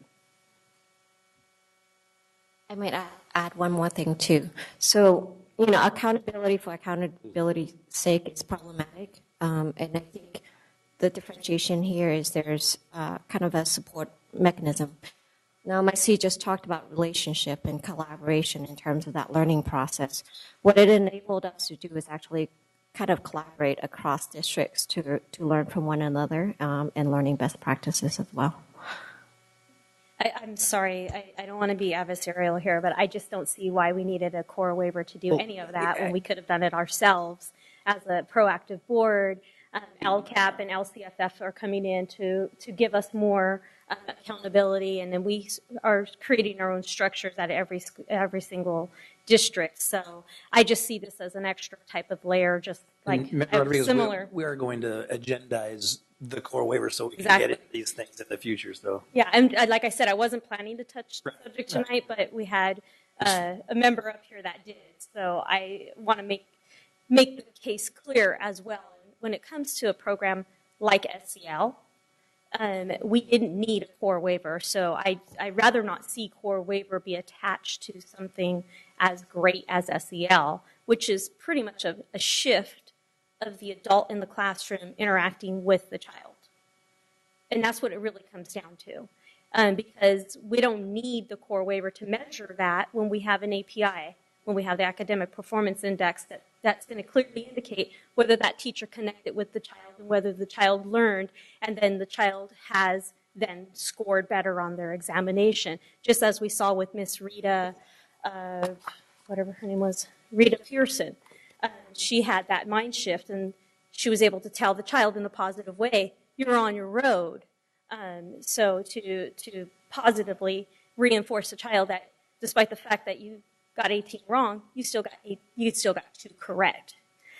So, I think we need to be careful, and I keep saying that over and over up here. We need to be careful about how we frame these types of great innovative 20 21st century thinking models, in that we need to bring it forward in a more positive light. We need to bring them more in terms of their standalone quality, and not attach them to, well, this is the reason why we're doing it, because SEL is a great program. And I think that we can see some great results from that, but I don't want to see it attached to something like that. Member Cuneo. Thank you, President Kenny. I was wondering if, I hate to bring up the core waiver again, but in regard to after-school programs, we talk a lot about SEL at the sites and the professional development piece around the sites. We do have an historic opportunity at this point in time in regard to our after-school programs as well. So I was wondering if there's been any discussions about SEL and after-school programs and along those lines. Yes, actually, in fact, the after-school program is leading the way in SEL work. They've been doing this for a while. They do tons of PD around SEL for their staff.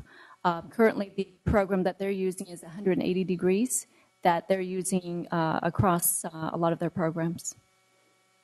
Okay. I don't want to get too far afield here. I'll make a simple point. I think we do have a historic opportunity around the after-school program piece, and not only to figure out what works and what doesn't, but how to articulate it to the guide to success and the things we're doing in the classroom, not only academically, but also around social emotional learning. And I would just urge the district to take the opportunity to try to find what works and what doesn't in regard to the after-school activities that's consistent with the priorities we have at our school sites, if that makes sense. Sure. I think one of the things that we're starting to have conversations around is how we work together with the after-school program, be it after-school or expanded learning, to integrate that into during the school day, to give opportunities for teachers who may not be aware of what's going on in the after-school programs to work together and to learn from staff, especially staff who have been trained on social emotional learning and are implementing social emotional learning programs in the after-school programs. But we are having those conversations. Great. And I guess quickly, the second point I'd make is my concerns going forward are integration and to ensure that it's embedded in the practices going forward after this grant runs out after year 3. So I just hope that I know you guys are very caught up in implementation and rollout and professional development. I understand that completely. But I also hope in the back of your mind, besides, embedding it in the guide to success and the local accountability model, there's some forethought given to, how we're going to embed this and what ways that are going to work the best. And I know there's some comments and stuff in the packet about this, but I'm just reinforcing that, I guess. Sure. And just to kind of real briefly give you some examples of how schools are integrating this into core content areas, work with a few high schools, because that's actually where it's going to be most tricky to embed, given master scheduling and given kind of what needs to be done, right? 2 of our high schools are working very hard to look at the School Connect program and to see how some of those lessons can seamlessly be embedded in some of their current curriculum. So, for example, at SES, they're working together, their leadership team is pulling apart the lessons in School Connect and plugging them into different grade levels and plugging them into different curricular areas, so that they are explicitly not only teaching, but intentionally lifting social emotional learning skills for their students. Great, thank you. Anything else from the board? Thank you very much for all the good work. Thank you. 10.4, 2014-15 budget update. Mr. Forrest.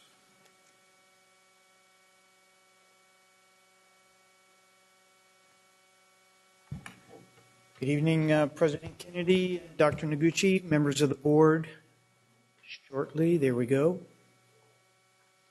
We'll give you a very quick budget update. Encourage questions during the presentation if you have any. Just very briefly on the LCAPs, things that it must do. We have to describe the expenditures in our annual budget. We have to be comprehensive. We have to coordinate that with our school site plans, and we have to make sure we do not supersede any provisions in existing collective bargaining agreements. The superintendent has a list of things that she must do as basically the conductor of the LCAP process. Do not leave the board out. There are some specific responsibilities for the board. You are already engaged in some of these, and then as the process continues, we will bring back to you the LCAP plan for you to review. Just a reminder, we've spoken about this before, but the deferred maintenance program is now folded into the LCAP funding process, but we still have a requirement, as noted by the last bullet on the page, to make sure that our facilities are in good repair. Also, compliance. They did do away with some of the categorical programs. However, they didn't do away with the rules to comply with them. You've seen these before. These are the 3 areas. And each of the 8 state priorities are grouped under each of these 3 areas. And just a very brief review of all of these areas. And so we have the 3, and then, of course, the LCAP plan has a different dimension, if you will. It has, just to make it hard, 3 areas within the plan, which do not, by the way, correspond to these 3 areas.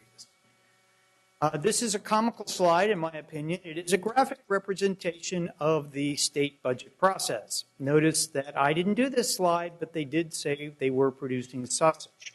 So this is not a bad representation. It's a little too small, but it does show you how, this is a pretty involved process.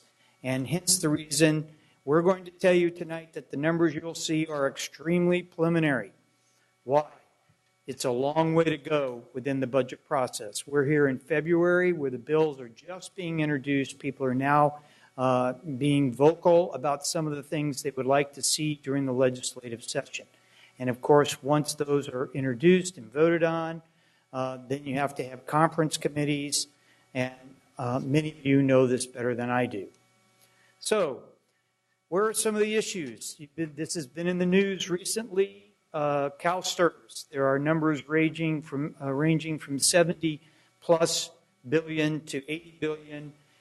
Today there was a discussion in the legislature in a committee about how the obligation grows by $22 million a day, and that they need to address this. So what are we paying now? As you can see, we pay 8.25%, and the employees in CalSTRS pay 8%.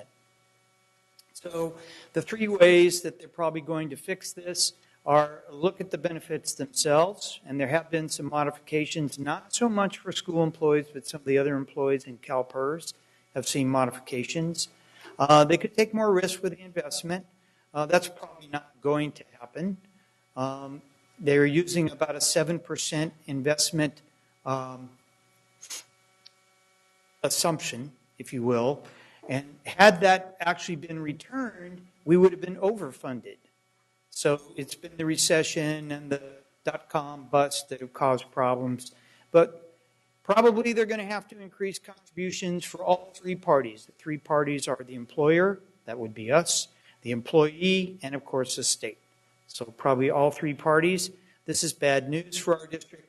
The legislature is considering, there's talk about doing this very soon. And we're running on a pretty thin margin.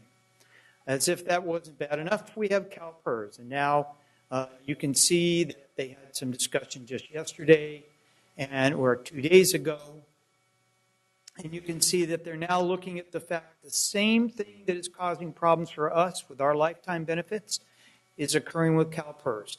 And that is people are living longer, and therefore the cost is greater.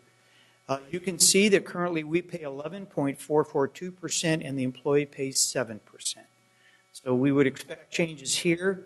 They are looking at doing this over a 5-year period, but the total sum perhaps could be as high as 5% cost to the employers. That's very high. That would put us at 16%. So we'll have to wait and see. We'll see, get an idea of where things are headed in May, when the CalPERS board, which has the power to set rates, will set the rates. So where are we as a district? As you know, we've seen a record increase in school funding, or at least recommended by the governor. We're not as fortunate as some of our surrounding districts. We have heavy declining enrollment, low reserves. We've had high levels of deficit spending. So we're going to have to address those first. So we're going to be looking at a couple challenging years as we move forward.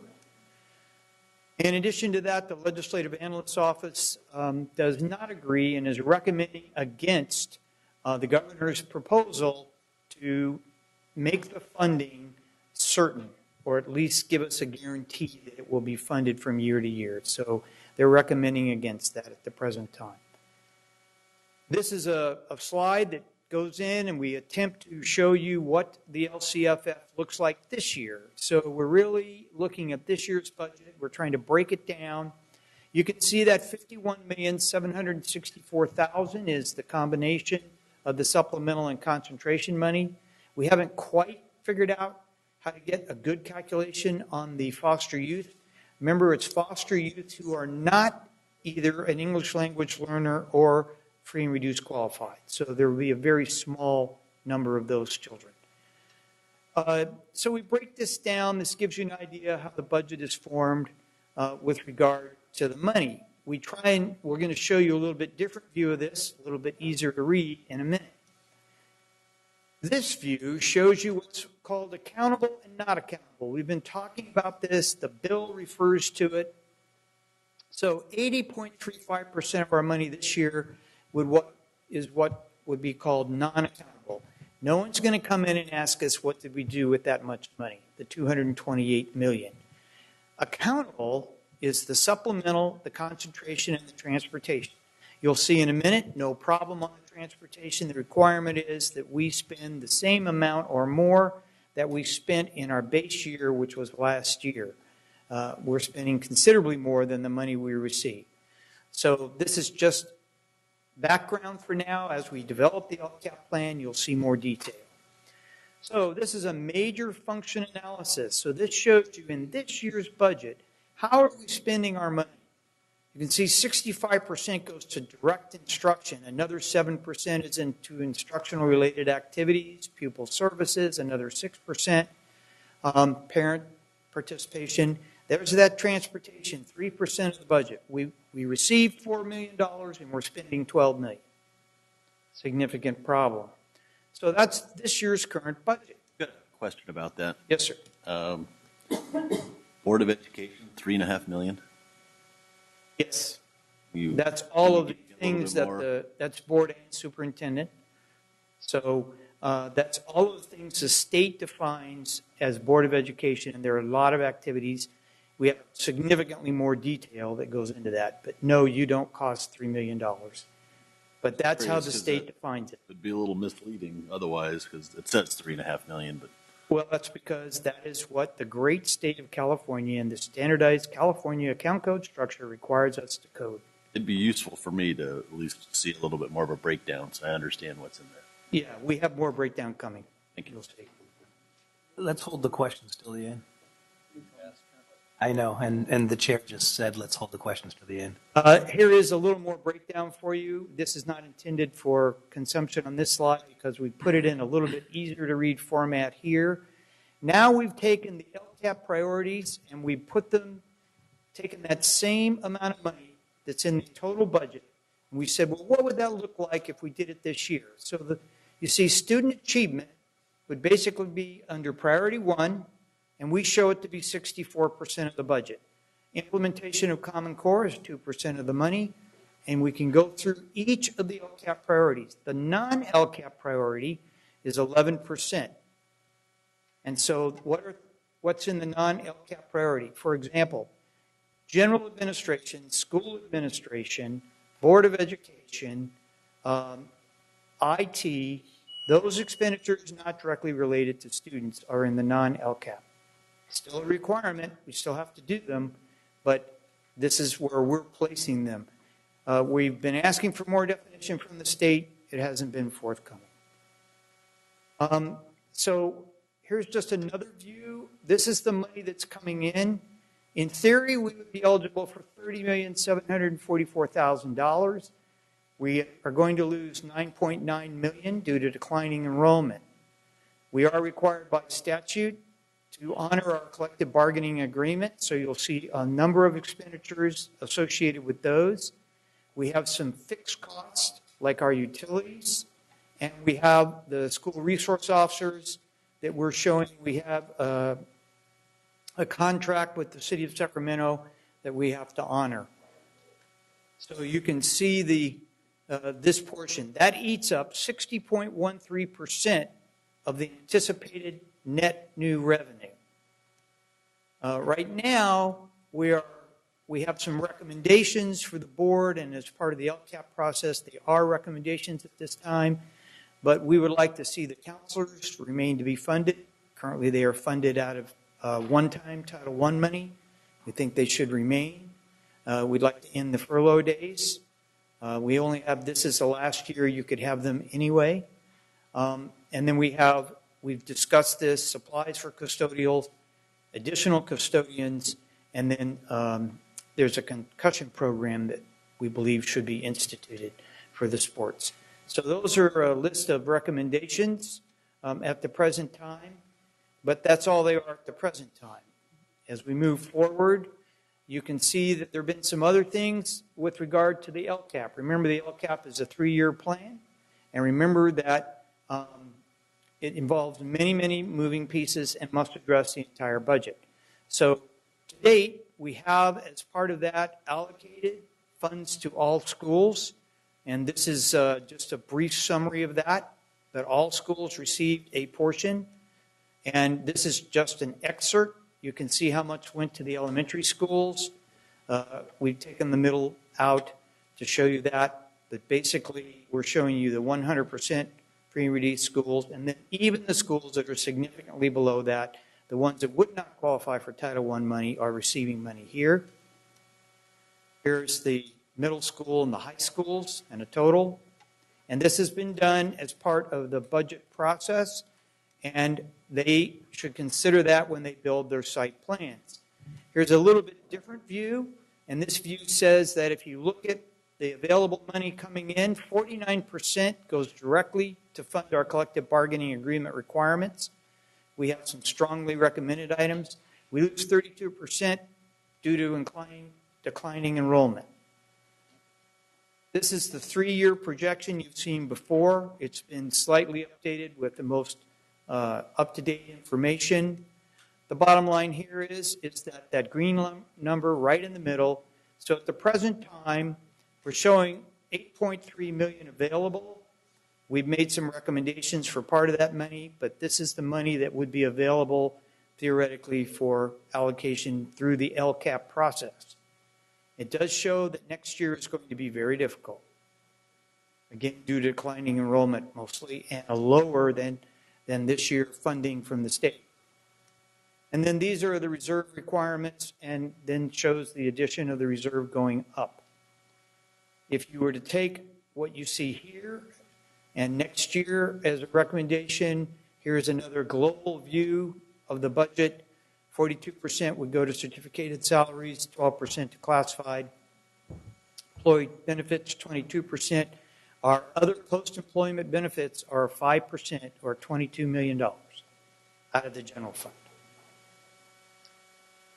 And again, down at the very bottom, the excess available for distribution at this time is $8.3 million. That concludes my presentation. Have a seat. We'll take public comment first. We have one comment from Darlene Anderson.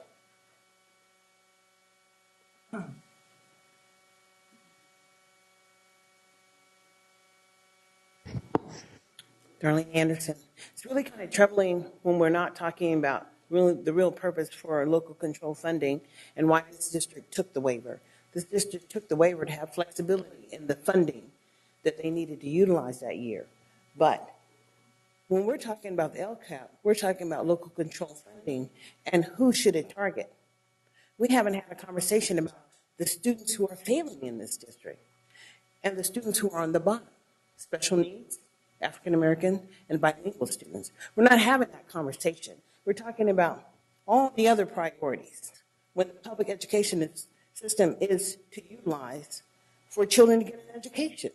We're not talking about the dropout rate, and Sacramento was considered a dropout factory. And I think one of this district was included in that count of the number of kids who are going to jail after they leave here. I mean, when you help a student who has been in high school for 2 years in the 12th grade and they only got 25 credits, then you ask yourself, what happened at that school site? Who was ensuring those students were making progress? Who is ultimately responsible when children don't make credits year to year? The whole process of changing the education system is so that we can have a stronger nation. We are all Americans, and we have a right to become citizens. How we become citizens is becoming educated. How that education happens is from the governance of this local board. But when the board fails to do its just prudence, whatever you want to call it, they are denying students an opportunity to participate in this society. And those children are going to jail. You have to hold yourself accountable for students who are not reading. And the conversation should be about those children. You have to hold yourself accountable to the children who are not graduating. The conversation should be about those children. And just to talk about benefits, I think it's rather sad. Thank you. Thank you. We have one more comment from Liz Guillen. Hi, I'm Liz Guillen with Public Advocates. First of all, I want to commend Dr. Forrest's efforts. I think he is trying to present the information as it comes out and being in the belly of the beast every day, trying to figure it out myself. It is a challenge. But as an advocate for low-income students, English learners, and foster youth in this new law, I feel compelled to point out a few things that I differ over. For example, on the, I guess it's slide 20, in terms of the characterization that 80% of LCFF funds not being accountable, actually, the accountability in LCFF is increased, but it's local. So I just don't want the viewing public to get the impression that LCFF took our ability away to demand accountability from you and district staff for the use of 80.35%. And in terms of the supplemental concentration, the funds coming in as a result of whether students are low-income English learners or foster youth, the requirement is not to spend the same amount or more. In fact, in the proposed emergency regulations, the state board rejected that view of meeting your requirement to increase or improve services for those students. You can't just spend the same amount. You have to improve services. So I think that is more of that focus, I think, is more appropriate. I continue to ask why this district is experiencing declining enrollment. And I know that you will be focused on that to try to bring those students back because you need those dollars. And I will end there. I had another comment, but I will reserve it for the item that was pulled from consent. Thank you. Thank you very much. Board Member Cuneo. Thank you, President Kenny. So I just have a couple questions and then some comments. In regard to the fixed costs embedded in the budget, can you explain what that means? Sure. I mean, I kind of know, but I just want to hear from you. Right. The fixed costs that we see, there are a couple. By definition, under the... You made a list of them. Right. In the okay. Just so we're on the same page. Okay. All right. Sorry. Right. So we define those as costs which are either obligated by collective bargaining agreement or obligated by the sheer fact that if you don't spend the money, then pretty negative consequences will occur. you will violate another contract, such as the one we have with the Sacramento City Police, or you won't pay your utility bills, and they'll shut off the water, power, and gas. So that's really, we've narrowed it to those. We've tried to make sure that we keep that definition pretty clean. Okay, thanks. And then obviously the items strongly recommended by staff are just internal discussions that have taken place, and these are going to be staff's recommendations. Now, I guess, would be the proviso. At the present time, Cabinet has reviewed these. Yes, sir. Okay. So I just have a couple comments just based on that. I do agree with some of the comment. You know, I guess let me take a step back. I don't know if there's been discussions at executive about having an LCFF kind of agenda item, just so we're all clear on what the state is telling us what we should be doing. I think I have some clarity, but I still have some open questions about it, I guess. And then secondly, you know, my understanding of what LCFF was a focus towards economically disadvantaged kids, English learners, and obviously foster kids.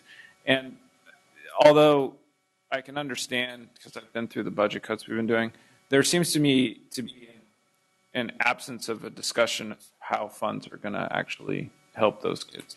And you know, this comes from a representative who's probably, if I look at LCAP and LCFF, is my area students are going to be left out because they're not high needs. But as I understand the law and as I understand kind of where the budget's going, you know, I'd like to see, unless I'm missing it, maybe I see Roberta telling me I'm missing it, but you can go ahead and interject if you'd like.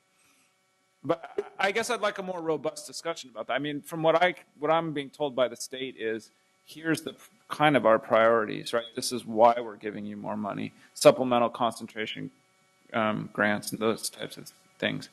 And I would just like to understand in some capacity how the recommendations are meeting those needs, if that makes sense. So I think two things. One, I agree with the second comment about achievement. The expenditure must result in improved achievement. That's very clear in the law. We agree with that. We think that's part of the LCAP process. In fact, we know it is. We know that we must have the board review that data annually. This is the first year. We also know that we are working very hard to install a new student information system. And as part of that installation, we're making an effort to tie expenditures to achievement. So just to give you an example, if you spend money on an after-school program, did that improve the achievement of those students utilizing that program? So that's an example. And so we know we need to do that. It's not as easy as the state may make it seem, especially since the state is failing to provide us with a account code to do it. So we have to make up our own. And that's not as easy as it sounds, because there's probably, at a minimum, 32 separate combinations, which would be 32 separate codes that we've identified. So we're working on that. So we do believe that you do need to track the dollars against the student expenditures. We think that's part of the LCAP process.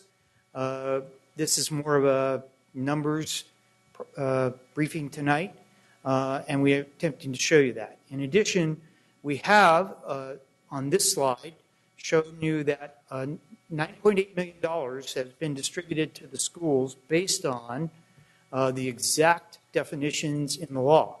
And so you can see that we took the number of free and reduced kids from the CBIS count, and then we took the English language learners. We used a formula that did that by pupil, and then distributed those dollars based on that formula to every school in the district, even to include schools who are below the 50% Title I level. So you can see Crocker Riverside with the lowest percent of free and reduced and English language learners still received an allocation based on that formula. And so we have attempted, at least to start the process, the LCAP process and the school site planning process should then take this money at the school level and allocate it to ensure that those students' needs are served. So We do believe that's true. We have, if you look at, I think it's, if you look at this slide, all we attempted to do is to say, okay, so if we look at this year, how have we met that? If you look at number one, of course, it's the biggest student achievement, but we've got all of the 8 priorities are shown on this slide. And so that's the number, like the big blue is number 1, student achievement. And you can see, the other thing is that we absolutely understand that while there has been much discussion about free and reduced children, English language learners, and foster youth, there is in the law a 4th category, special needs kids. And we know that we must also track those expenditures. If you take one step back, you can see that we've done that in detail on this slide. Mm-hmm. And so we actually are showing you by function how that is occurring and where we would put those buckets right now. We admit, we're the first to admit that this is kind of a crude attempt to do this, and we're trying to define that so the board and the public and everyone attempting to use the LCAP process will have more data. But we're trying to revise our chart of accounts to do that. Okay. All right, I appreciate that. I guess so you're saying basically the equity issues that the state is telling us matter are in here. It's just. I think we're trying to show that, like this year, we're trying to switch our thinking. LTFF is new. We are not too far away what we're doing. We're analyzing what we're doing this year. So, this is like our starting point. So, what do we change from here to get there? So, we need to understand where we are to see where we're going to be. So that's why we're trying to do that. I want to say under the LTFF, if it's my understanding, the school district has higher than 55% unduplicated counts, and we are there, we can implement plans that are district-wide. So it will include the whole district. So there's an initiative that the board really want to focus on it, that is so important district-wide, or the LCAP committed, this is so important for the district, that we are able to do that because we are higher than that threshold. So that's, we still focus, we allocate of money already to the free and reduced in the English learners, the 9.9 million, but we can do some initiatives that are district-wide. So that's kind of where we are. We need to start the process. The time goes really fast, and we cannot just wait until the last minute to go to our budget process. Yeah, okay. I understand. And then I'll make another pitch for an LCFF, some sort of workshop, because as you bring up flexibility, I'm just thinking to myself, I'm unclear exactly where my flexibility lies in making ultimate decisions about the budget. And that to me is important. So a couple things. The thing I would say is what we're attempting to show is that while the state would say that we have total flexibility, the one line that says you must honor your collective bargaining agreement says. I understand that piece. Yeah. Okay, so I guess the last thing, and this is very preliminary, an item strongly recommended by staff. I understand. For me, just going forward, and I've made this request, I think, every year. I like options. I like to see options on the table. I understand staff has recommendations, and I always take that with due diligence and understand staff's recommendations. But I do like to see options, not only about how other ways to spend the money, but also if staff believes that there are programs or personnel or whatnot that can be cut and that we can add in different areas. I know cutting is probably anathema to a lot of us at this point, but if there are better ways to spend the money and there are options about better ways to spend the money, I like to see options as a board member, and I'd appreciate that going forward. Thank you, though. Member Cuneo, would you please, if you could at some point, maybe next week, meet with or talk to Dr. Noguchi to make sure that as we go forward and we plan another workshop, that we're hitting the things that you want. Yeah. I don't want to take up too much time, but even if it's just a one-on-one with the staff member, that's fine if other board members aren't interested. I just, for my purposes, like I said, it's so new and all the intricacies and the flexibilities and the mandates are new to me. So. Okay, thank you. Member Rodriguez, I realize that you are next, but I believe that there is Oh, there's not. They left. Okay. All right. Member Rodriguez. Thank you. I think I see LCFF as just the weight of how you're going to distribute money, but it's for all children, not just for children of low income status or foster youth or English language abilities. It is something that the district benefits as a whole. So I just want to make that clear. It's just not, there's not only winners, but there's also winners because everybody gets a slice of the pie. So with that, I do have a question about, So I just want to say we agree.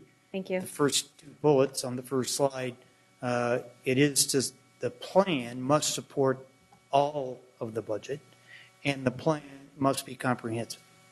So we have to show how we're using all the money. Exactly. But I'm just one of those board members that believes I'm here for all children, not just for the portion that's getting focused on. There was a slide up here that had the LCAP, and then it had F/R, and then it had a different category. I think I missed the definition of what F/R meant. F/R. Free and reduced. Is that what it was? I mean, it was. Okay. And Talking about this one. Oh, so it's limited English proficiency was the LEP. Okay. Right. Yeah. So, I think what really concerns me about our budget, and I've said this like a broken record, is the OPEB and where we're at with that. And, I understand that there are some things that are beyond our control, and I know that there are some discussions that are being had outside of the school district environment. For example, one of the things being the lowering of a parcel tax threshold to pass. Our district hasn't passed the threshold. In fact, I was looking at the PPIC report on school districts and parcel taxes, and we didn't even hit the radar because it's been so long since we've actually went out for a parcel tax. And so I think that could be some sense of relief to our budget in terms of LCAP monies or LCFF monies that were coming, and the portion that we have to designate out. I don't want to say that this is doom and gloom completely, but I think that this board needs to be a little bit more well researched and well studied and prepared to go out for a parcel tax so that it could help alleviate some of our responsibilities when it comes to OPEB. You'll be happy to know that we actually had that discussion today with our auditors. Great. I'm glad that you're having that conversation. The conversation needs to happen with the board as well. We were trying to determine with the mill levy cap exactly what the rules are. We believe that parcel tax is one of the ways to address the OPEB after we have, I'd see it as a four-step process. Step number one, work with our partners, our labor partners, to eliminate future entries into the program because it's not sustainable. Step number two, evaluate the benefits that we're providing under this program and see what can be done to, without changing the benefits, reduce the cost. Step number three is, just like with the state retirement systems, put more money into it from both us, the employer, and the employee. Once we do all three of those, then I think we can make a good case going out to the public to say, if you were to pass a parcel tax, we've stopped the hemorrhaging for this item. That means the money can go directly to your children. So if you look at this, if we did this and figure out a good way to fund this, that's $22 million that could go to the students. $22 million a year. A year. Yeah, I mean, we still have a huge deficit of $660 million. Well, if you look at other school districts in other cities, other places around the country, when they get the equivalent of a parcel tax, they use that to fund that ongoing obligation. And that's why we were having discussions with the auditors. What would that look like? And then be able to present that to both the board and then the public. We think we have some homework to do. Once we get our homework done, then we'll bring you a plan. I wouldn't discount the idea of coming to the board, talking to the Board of Education earlier, educating us on the topic. I would encourage my counterparts on the board to read the PPIC report on parcel tax in school districts. It gives a good history of Prop 13 and how that has affected our ability to go out and ask for an increase on parcel taxes as well. Which then leads me into the next question over. We know we had to pass it by 75%. 60, it went down. Yeah, 67 point something. Thank you. So, which leads me to the next question about on page or slide number 25. I understand that their dialogue has to happen amongst staff to recommend programs to the Board of Education, and then how we're going to allocate monies. But how do we know that the concussions program is the best program that we could implement over a different program like arts or more music programs or anything like that that actually ties directly into student learning? We'll provide you the options. We had a list. It's easy to resurrect the list.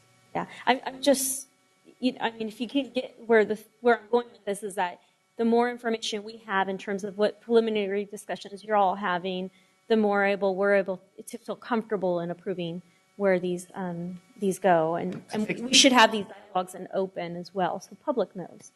Also, another thing to consider is before we get too deep into our recommendations, we really need to formulate all the information that we're getting from the LCAP process. So we have to get that information and then combined with our information, then present it to the board so we can make some decisions. So preliminary at best. Really, the lion's share of the data is currently being crunched right now with all the surveys and information that we're processing from the 4 meetings and the additional 60, 70 meetings that are out there at the school sites in addition to the PEB process. So we need to see what the recommendations are there, and then we'll bring that forward. So then might I encourage you to refrain from putting specialized programs like a concussion program into preliminary forms of the budget when we haven't even had a full discussion? We certainly can do that. We didn't consider this, to be honest with you, a preliminary recommendation at all. Just these are the discussions where they were at this point. Mm-hmm. This is pretty high on the list among staff, so I don't think that's an issue. We certainly will bring it. I will be honest with you. I'm not going to bring you a list like you got last year. I felt that was inappropriate. So we'll bring you an appropriate list. Thank you. Thank you. And, I'm not sure if you were here, Mr. Forrest, when I had made a mention about our district focusing on revenue building. It does concern me when I see that slice of, enrollment, the red slice of the pie that says we're going to be going down however many percentage points. I guess it will come up on the screen too. I just am I look at other schools and I look to see, why are parents leaving, and I see some of their literature that they have, and it's wonderful. So I don't see us marketing our district in that same way. For example, this particular school has, that they want to be, have students that are 21st century learning, to be attentive to all aspects of the individual child's development, to provide students with the tools to be self-motivated and critical thinkers, and modeling the practice of moral and ethical values. I mean, they just kind of lay it out for parents that have the ability to make a choice, and it speaks to the core of that parent. And so, I think that if it's allowed for some of these LCAP or LCFF dollars to go into some advertisement and going into, some improvements of our programs that we have already that are shining stars in our district. There's been such an over-focus on our schools that have been priority schools that we forgot that we had great programs in this district. And there's been so much chatter about this other thing. We've diverted ourselves from some of our best assets. And so we need to be focused on revenue generation. And that's the only way we're going to increase that is by bringing students in. That's it. Thank you. Member Hanson.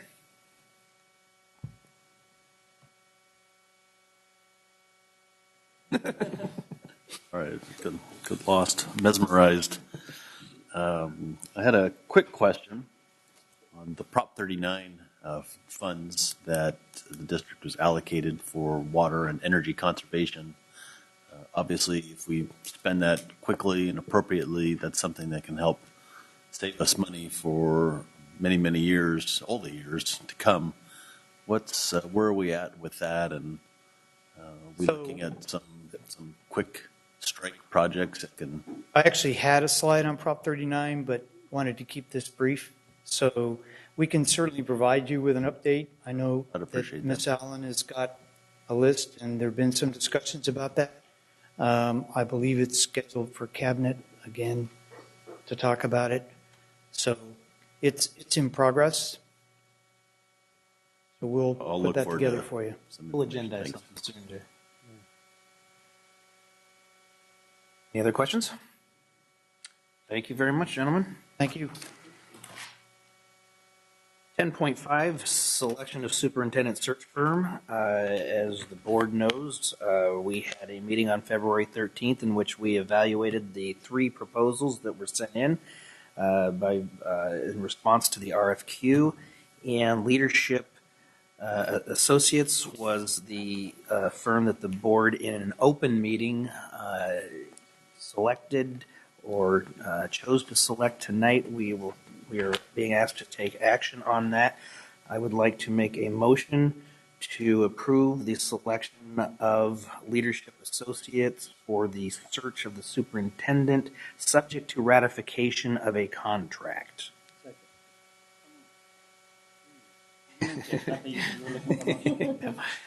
So moved by President Kennedy, second by Vice President Wu. Any comments, questions?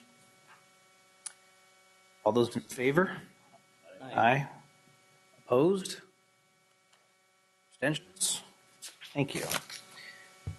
Now we have 10.6, which was originally 9.1G, approve single plans for student achievement for K-12 schools. Dr. Cummings. Dr. Cummings? That's all right. So We're at 9.1G. okay. Did you want me to come up there? Yeah. Okay. That'd be great. Thank you. It's for this? Yeah. We're discussing a new book on how technology is changing the brain. Thank you. We are bringing forth the CDIPs for all of our schools, and I'm here to answer any questions that you might have regarding them. We will first take public comment. Public comment then. We have 3 public comments from Liz Guillen, Sue Vang, and Darlene Anderson. Hi, Liz Guillen with Public Advocates. Thank you for pulling the item. I had asked one of the board members to pull the item simply for the purpose of discussing the importance of the single plan for student achievement in the context of the LCAP. Dr. Forrest was correct in pointing out that LCFF requires the alignment between the LCAP, the district's LCAP, and the single plan. And when I saw these on the agenda, I thought, wow, they're approving for 2013-14 in February, so that's the current year. Hopefully that's not going to be part of what's considered for the 2014-15 LCAP. And I see Superintendent Noguchi shaking her head. So I'm really happy about that. But I thought it was a really important opportunity, though, to point out, especially with the clamor and the requests that you're getting about more parent engagement, that it's a great time to begin immediately to develop the single plans. And that allows those schools to focus on what their students need, so that the money that's generated by low-income students, English learners, and foster youth can be directed to improve services for them. And while the emergency regulations allow flexibility for district-wide use, so that the exercise that Dr. Forrest has gone through to allocate those funds to every school, that is allowed, but you will still be required to justify why you are using funds at district-wide and how that improves services for the students that generate those funds, and how it meets your goals for improving their services. So this wasn't about criticizing the 13-14 single plans.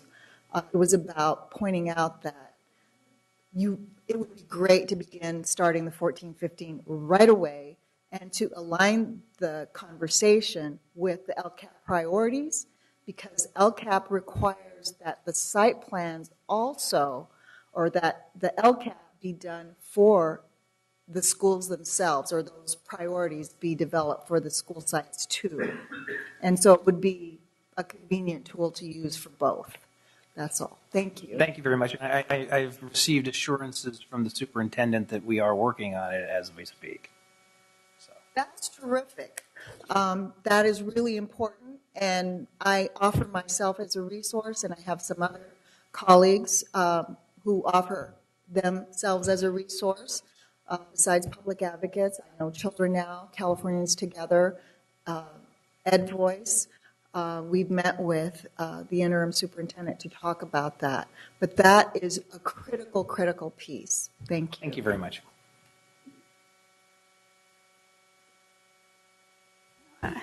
Good evening, it's late. So Sue Vang on behalf of Hmong Innovating Politics.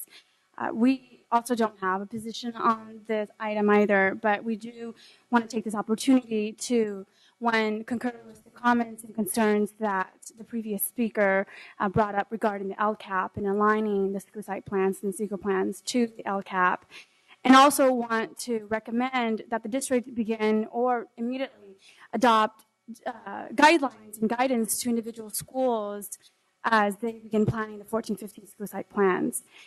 Because the school site plans must be aligned with the LCAP, as was stated in the previous budget update, these plans need to show parents in the community how services and funding are increased and improved for the students, for our students, and specifically we're interested in our unduplicated students, so our English learners, our low income, as well as our foster care youth. The site plans serve as a basis in which schools can show how students are performing at the site level and how schools are working to close the achievement gap, and particularly for the unduplicated students. And so because individual school outcomes impact district level outcomes in the LCAP, we believe and we strongly recommend that the district develop these guidelines. Thank you. Thank you.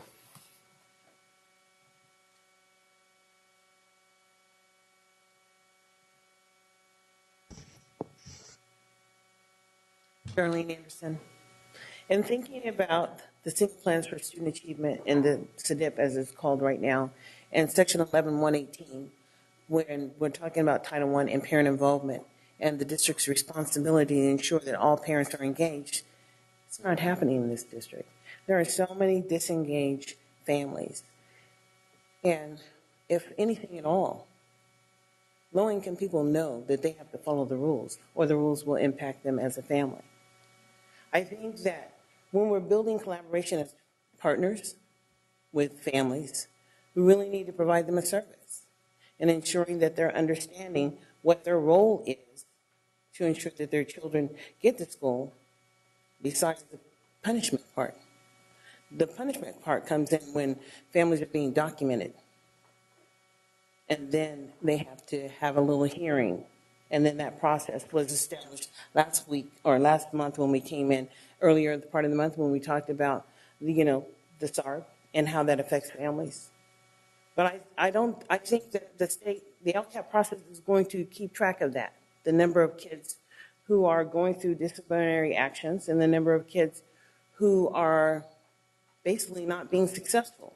And that's what I don't see. I cannot measure anymore what happens in the single plan for student achievement, even at the school where my son attends school, because we're not measuring that.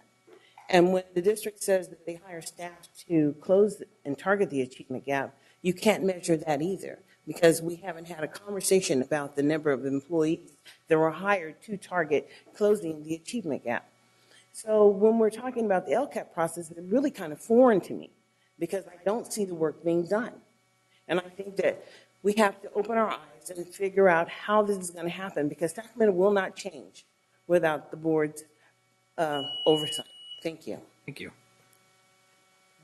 That's all the public comment. Member Rodriguez. Thank you, President Kenny, and thank you to the board for allowing for this item to be pulled. It is a very important topic, and so I know that it's late and we want to get out of here, but I'm just going to say three things.